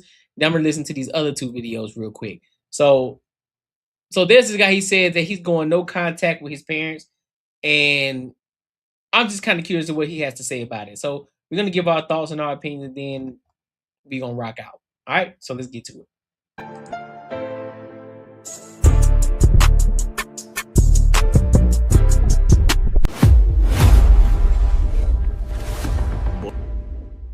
Boy, that old nigga pride gonna be the death of a lot of our fucking parents, boy. Like a lot of people my age, we kind of have a lot of issues with our parents. A lot of us are no contact or kind of distance ourselves from our parents. And a lot of them think it's like, oh, you just being soft, or you just, it's this new age of kids. They think they know it, and I don't know, bro. I just don't waste my breath going back and forth with them no more. You can think what you want to think. But as that mortality starts hitting them in their face, and they realize when they looking up and them holidays is looking a little lonely. That house is a little quiet, year round now. And that phone ain't ringing, niggas ain't checking on them. And that mortality start hitting them. Like I said, that's really what it is. You would think that would make them be like, you know what, maybe I should try to change my old nigga ways. But no, they stand and they dig deeper, boy, that old nigga pride. And the wildest thing is a lot of us, especially like millennials, a lot of us are we give the grace, we give the understanding, like we get you had to do what you had to do, but it be the gaslighting. Number one. The gaslighting and the refusal on their end to like work with us. Number one, admit shit and then work with us to be better in like where we are in our lives now. Like building that relationship for the now and where we are now and working towards making that better.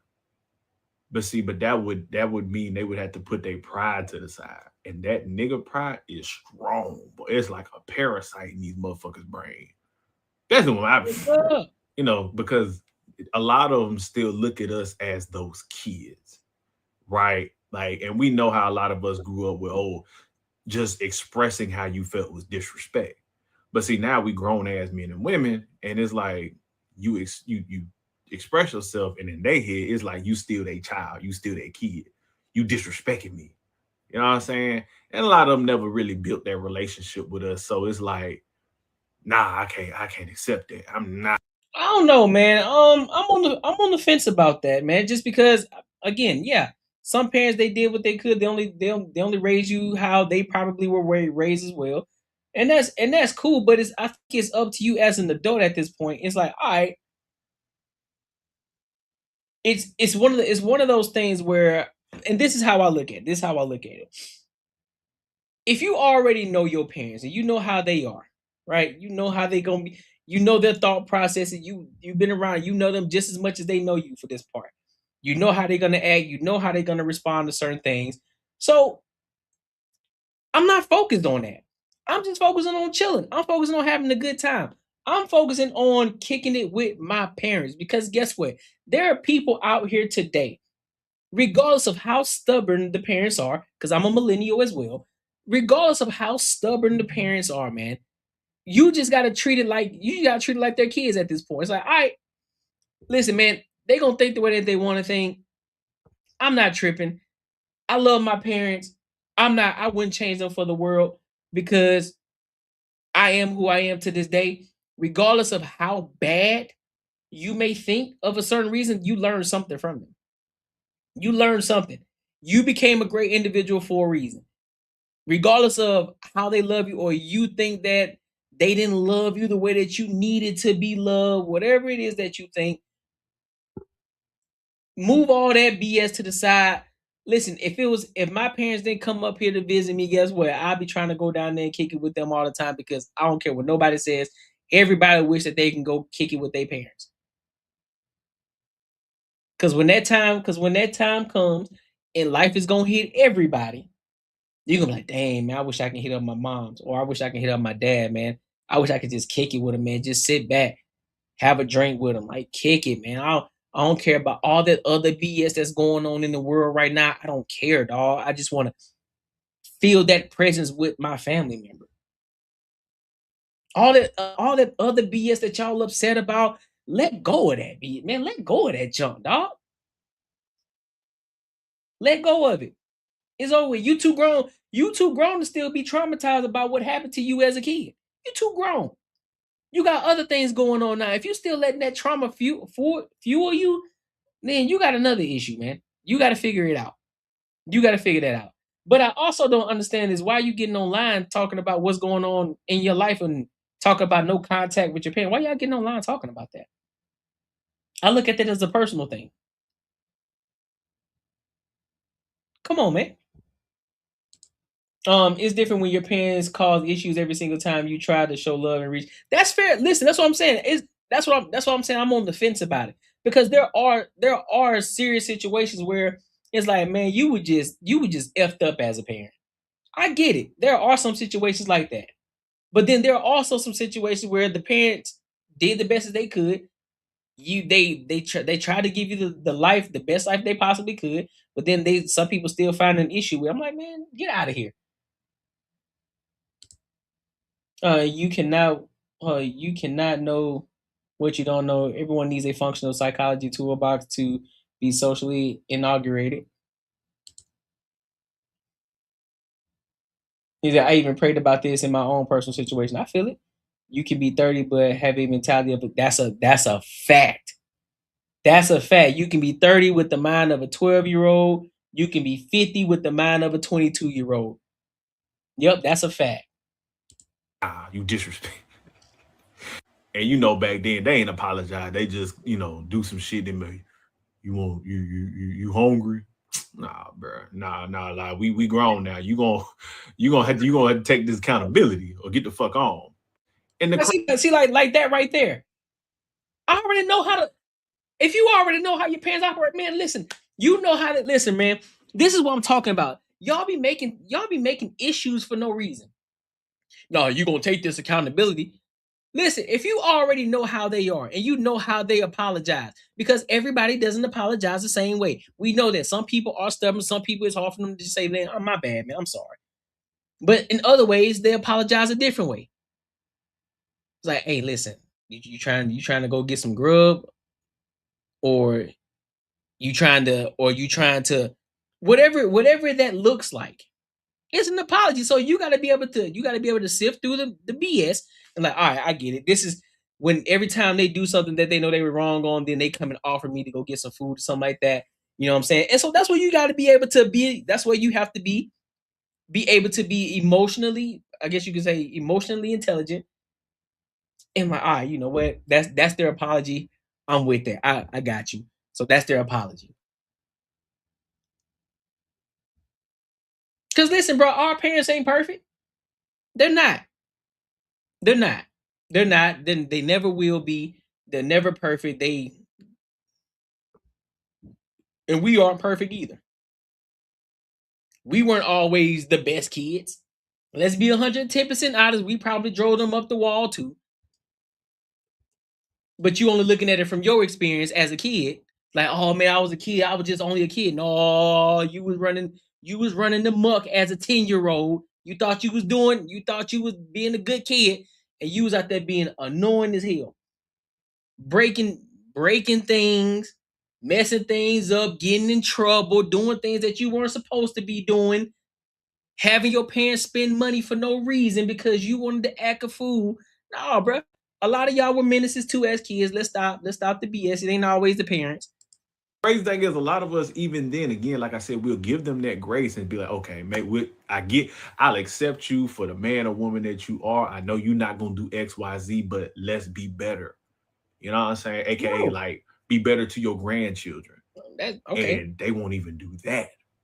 They won't even change and be better for them. Okay. And you get tired of that cycle. And that's why, like myself, I just said, fuck it, bro. Like, I'm good. I don't, you know what I'm saying? Like, I don't need you.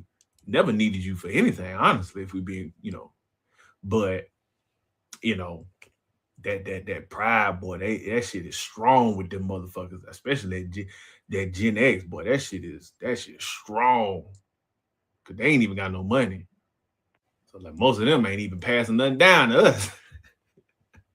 Shit. Well, of course they ain't passing nothing down because they ain't have nothing. Bro, we just started getting to the age where we can see people are actually starting to invest their money and actually save their money the right way. They weren't being taught that. You do understand them Gen X parents, they parents were dang near slaves. They were closer to slavehood than we were. So of course the way that they grew up is far different. So this is why we got the best of both. We got the best of both worlds. We got that hard not being able to go outside before the internet times happened. We was able to go outside and have fun, drink out the water hose, all of that good stuff. And then we're just old enough to understand the what you call it? The age of the internet, social media. So we live the best of both worlds. So we can see all this, and we think, just coming from our perspective, it's like, man, damn, bro, you should have been a better parent. Yeah, cool, you can say that, but looking at from where they came from, it's kind of hard to say, especially if you're from the South. It's different. At least with the boomers, they gonna pass down. They still got some assets and shit. Them Gen X, boy, they be struggling. You know what? It is so ass backwards because we are the children, and we'll turn around and do the healing, go to therapy and shit like that to come back to these very same parents, just to for them to give us they ass the kids, and then we just like fuck it. You feel me? Fuck it. But I'll tell you one thing that is done with me. Definitely has made me just be better to my children. That's a fact. That's a fact, Sue. I grew up the same exact way. You have respect for everybody. Don't matter who it is. You have your respect. That person gonna believe what they. I was always taught, like, listen, man, once they get past a certain age, I was always told, once they get past a certain age, listen, they gonna be who they are. You can't change them. You just gonna have to live with it. And so therefore, we understood how to maneuver around them. It's like, all right, certain topics we ain't gonna bring up around them because they get silly about certain things. Yeah, sometimes you can have a conversation and really let them know what it is, but respectfully. But most of the times it's all about having a respect for them. Because guess what? We got a little older and we start to smell ourselves a little bit because we've been wanting to tell them how we felt for so long. Because when we were 13 to 12 years old, we've been wanting to voice our opinion or voice what we thought or voice what we felt. And they were just like, no, who you talking to? You don't know what you're talking about, little boy or little girl. You don't know what you're talking about. So therefore, we couldn't wait. We couldn't wait to get out of the house. We couldn't wait to start making our own money. We couldn't wait to start doing things on our own. So that way we could come back and say, well, I'm doing this now, and I can say what I want to say. No.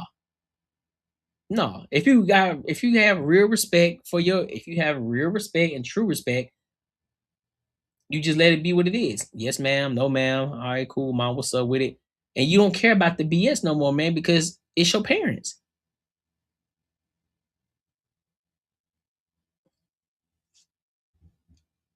You know what I mean? If these people really love their parents, pray for them and still occasionally reach out. Sometimes our parents can be too proud to own up to their mistakes, even if they're not perfect. They're not perfect at all. And that's what I have to understand. That's what we got to understand. Our parents ain't perfect, and we can't expect them to be. Just because we went to therapy, don't mean that they gonna do it. Cool, we can give them some insight on some things, but they're gonna be stuck in their ways. So you just got to know how to maneuver. But I'm not gonna go no contact though. I'm still gonna reach out because I'm sorry. I'm sorry. They're still my parents. To them, I'm still the kid, regardless of how I feel about it, right? Regardless of how I look at it. Yeah, I'm a full grown adult taking care of business, doing what I gotta do. But they are still older than you. They are still years ahead of you. So they still gonna look at you like a kid. They're still gonna look at you as their kid. No matter how old you get, they can be 100 years old and you 72. Guess what? They still gonna look at you as a kid.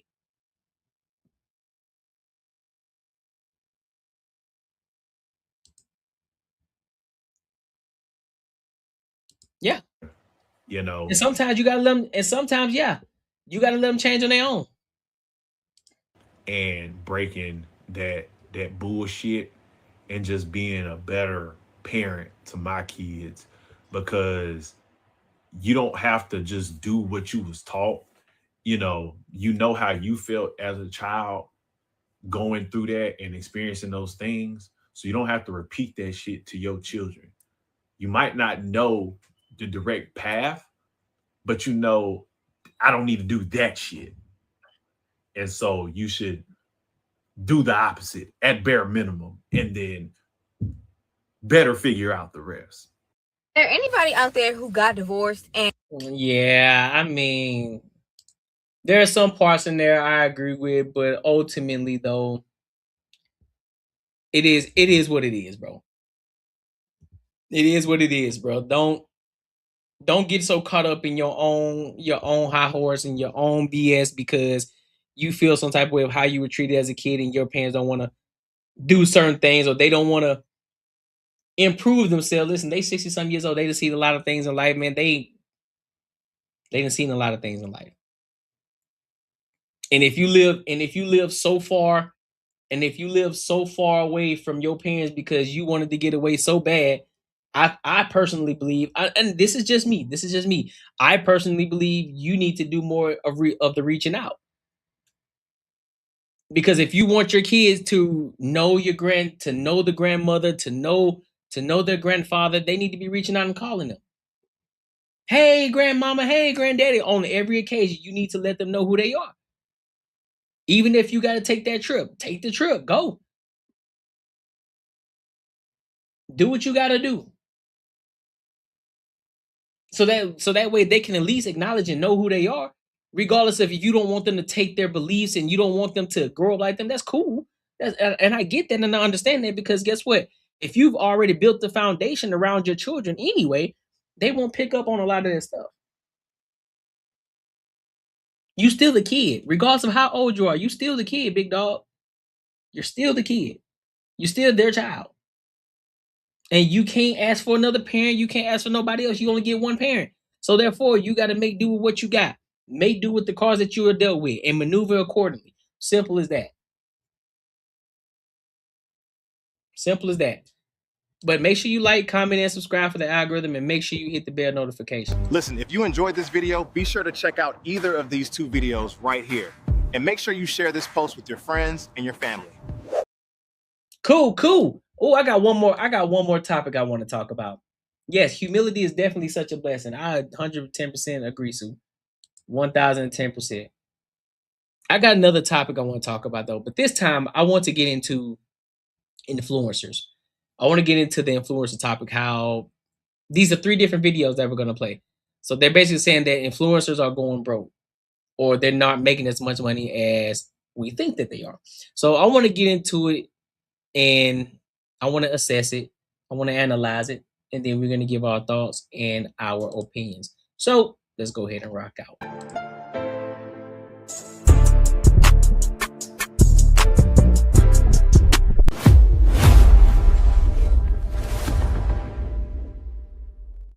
Get on here complaining that how y'all have to go back working a 9 to 5 because you started hauling and spending money like your ass is Dwayne Wade or some shit. Y'all start getting paid from these social medias and then it's like everything just goes out the window and you just start feeling like you above everything as far as finances.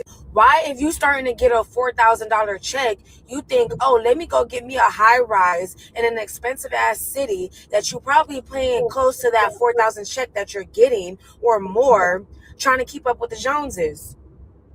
I really don't understand that. Help me understand that.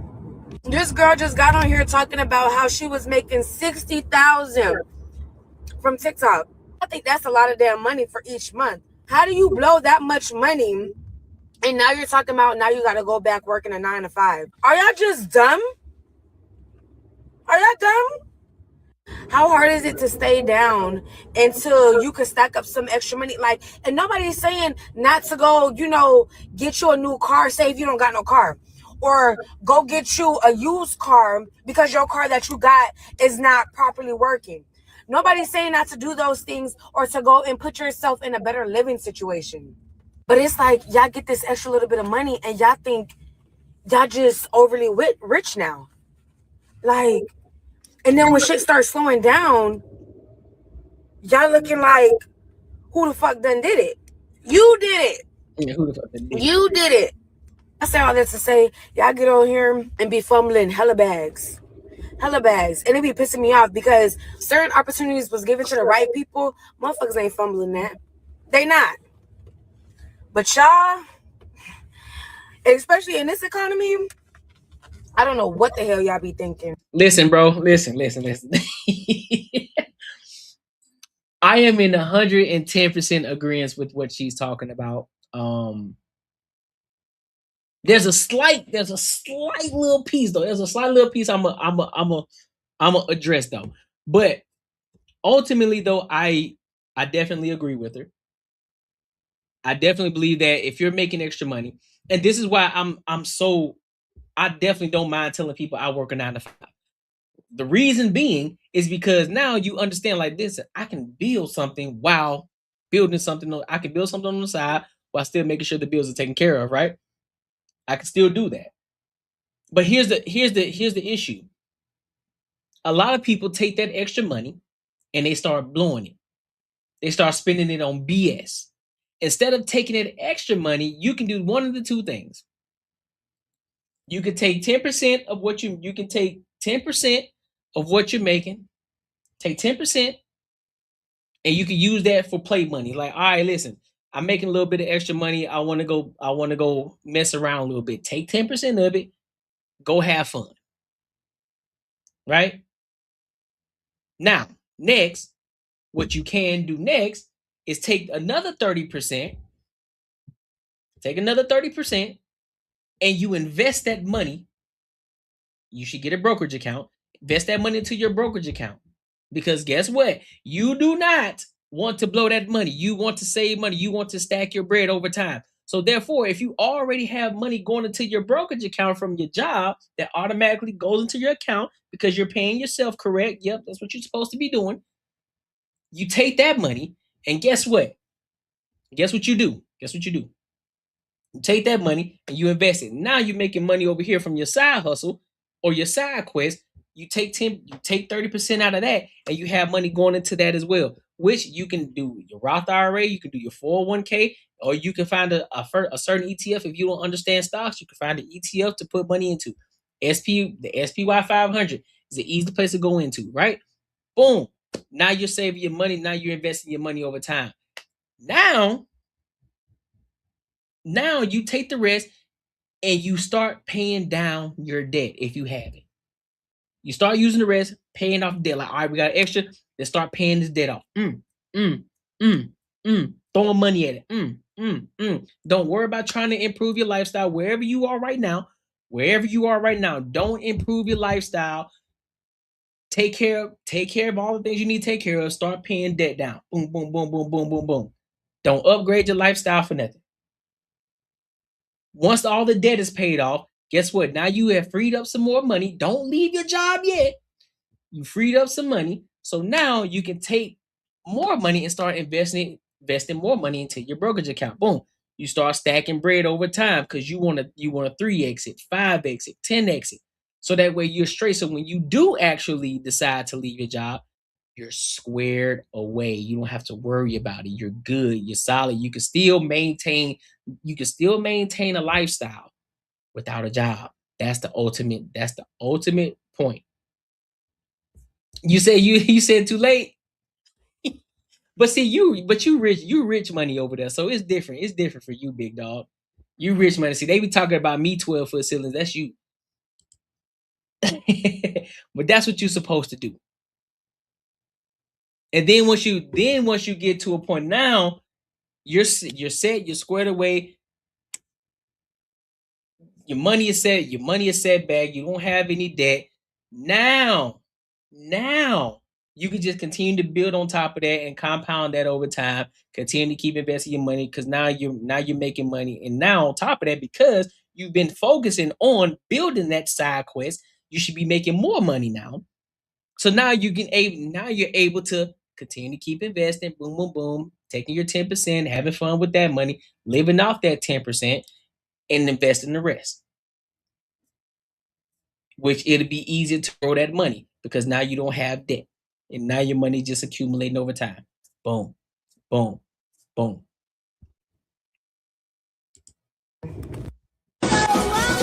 I think all these influencers are lying about being rich. I'm almost at 1 million followers. Broke as fuck. Well, not broke, but like I go to my regular minimum wage job every single day, 5 days a week. Clock in. That's how I pay all of my bills. Is that my thing? I did my taxes and I only got 3 brand deals this year, each for $2,000, which works out to like $500 extra a month. Amazing, gorgeous. I can never be happier. But I'm just saying $500 a month is not livable. You know, like. Okay, so if you have a 9-to-5, what are you doing with that extra $500? Let me guess. You're spending it on something that you don't need to spend it on. I'm pretty sure. Maybe you spending it on the lip fillers that you got. Maybe you spending it on them eyelashes that you got going on. I know eyelashes don't cost $500, but I'm just saying. Maybe you spending on something that you don't need to spend that money on. But I am super grateful for it. But I'm saying that's all that I got. Like if you could see, you know? And I think just these influencers are lying to you. I think because they're either trying to sell you a course or tell you how great their life is after, you know, you've insulted them. But there's nothing up here. I'm up here now with everybody else. And I'm telling you that there is nothing up here. And the fuck is. That's exactly why I don't. That's why I'm not trying to build a business through TikTok. That's why I'm not trying to build a business through TikTok. Because ain't no money there for it. There's nothing real happening over there. There's no real money over there. That's why you want to build. You start at the hardest point, which is YouTube. YouTube is a hard thing to build. Yeah, it's gonna take you some time. Yeah, it's gonna take you time to figure some things out.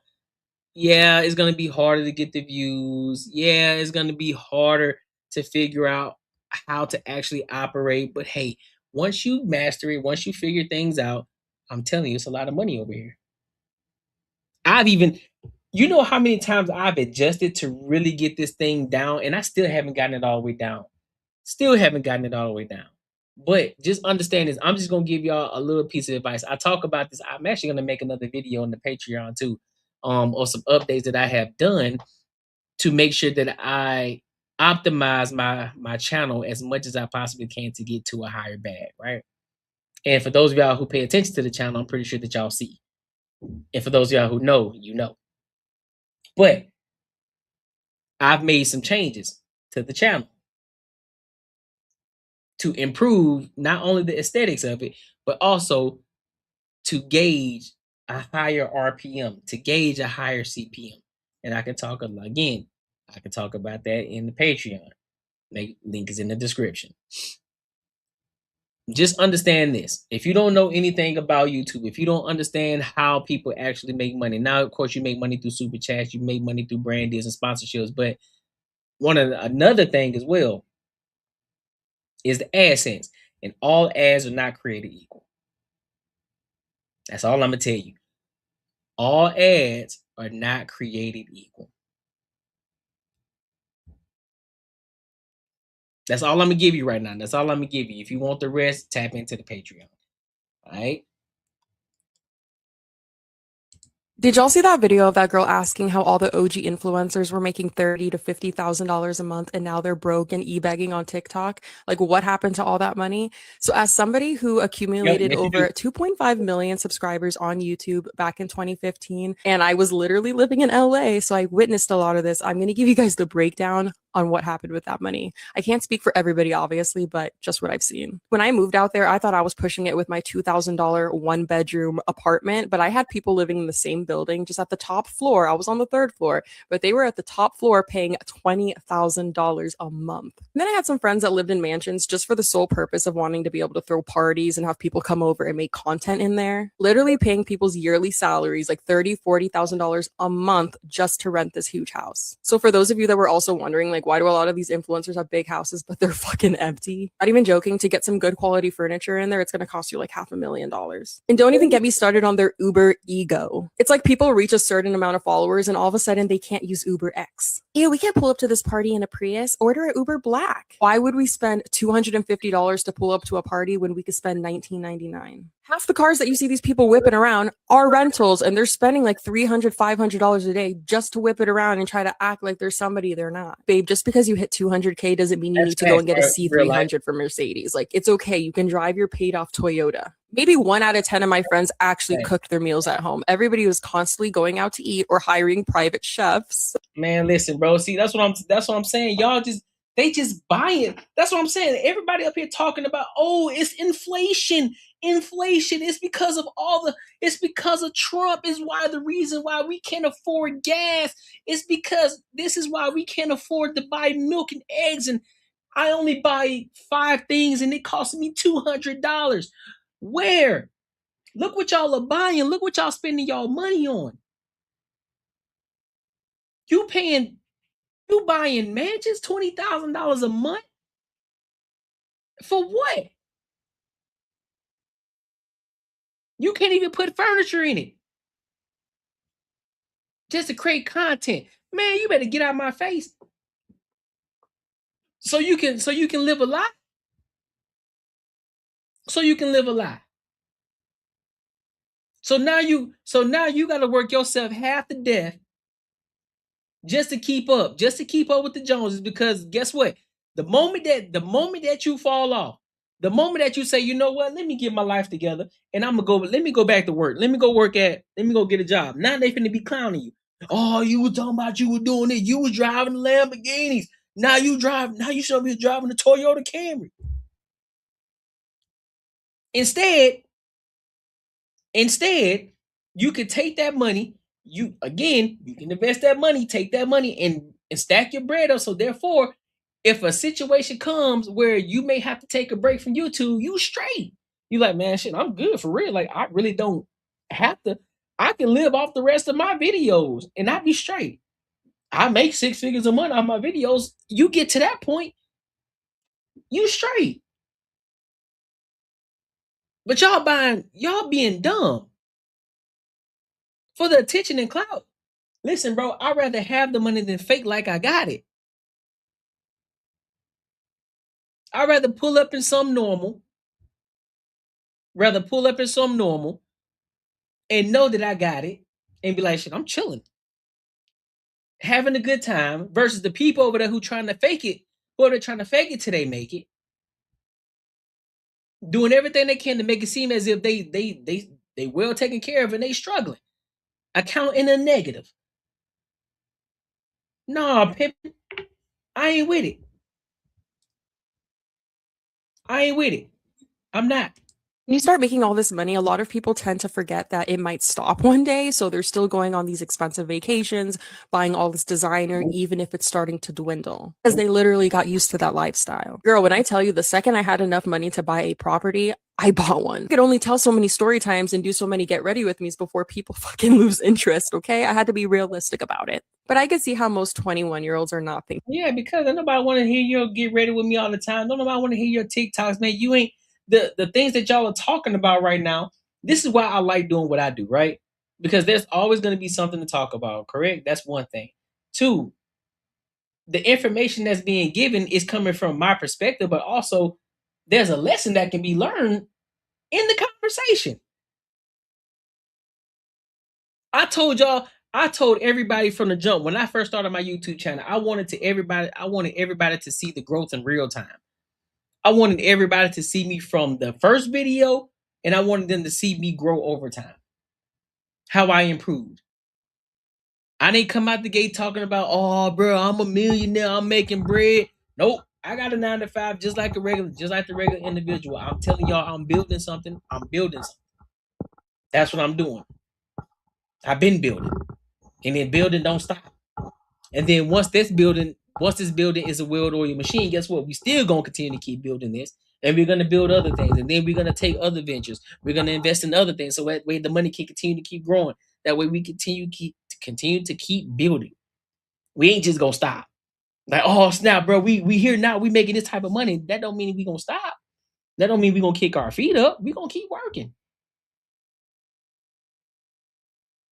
They gonna keep working. Because we got things to take care of. We got things to do. We want to make sure everybody around us is straight. I want to get to a point where everybody that I touch, I impact. Everybody. Anybody that will be tied to the name Courtney Iger, guess what? You're gonna be like, oh yeah, I know you get into it. I know you get into it. You attached to him 1000%. I know you get into it. And especially if you in my inner circle, you're gonna be straight. That's what we working for. That's what we're grinding for. This ain't no short-term thing. This ain't just, oh well, let me get a few quick sponsorships. Nah, G. We working over here. And it's gonna take time. That's cool. I know other people can look at it like, well, this person is growing faster than you, Courtney. I don't care, bro. I don't. Because it allows me the time to really fine-tune my channel.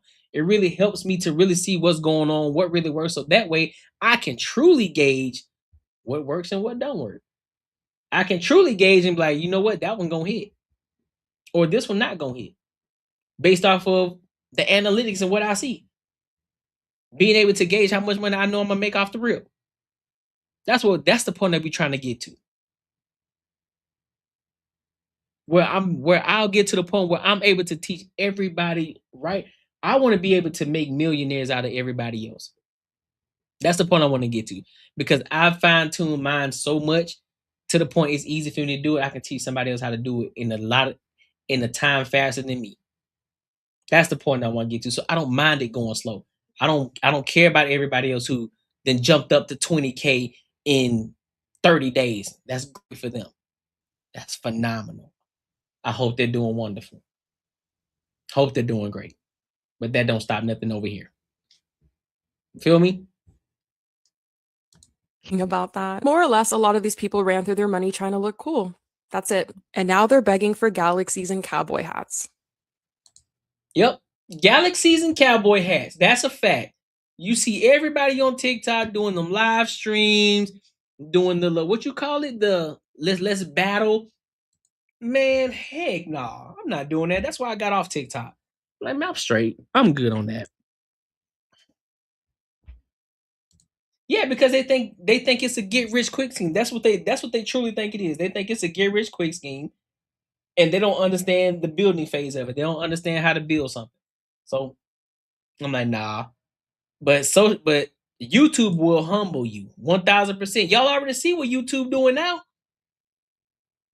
If you haven't built your page, if you just starting out and you want to build your YouTube platform, guess what?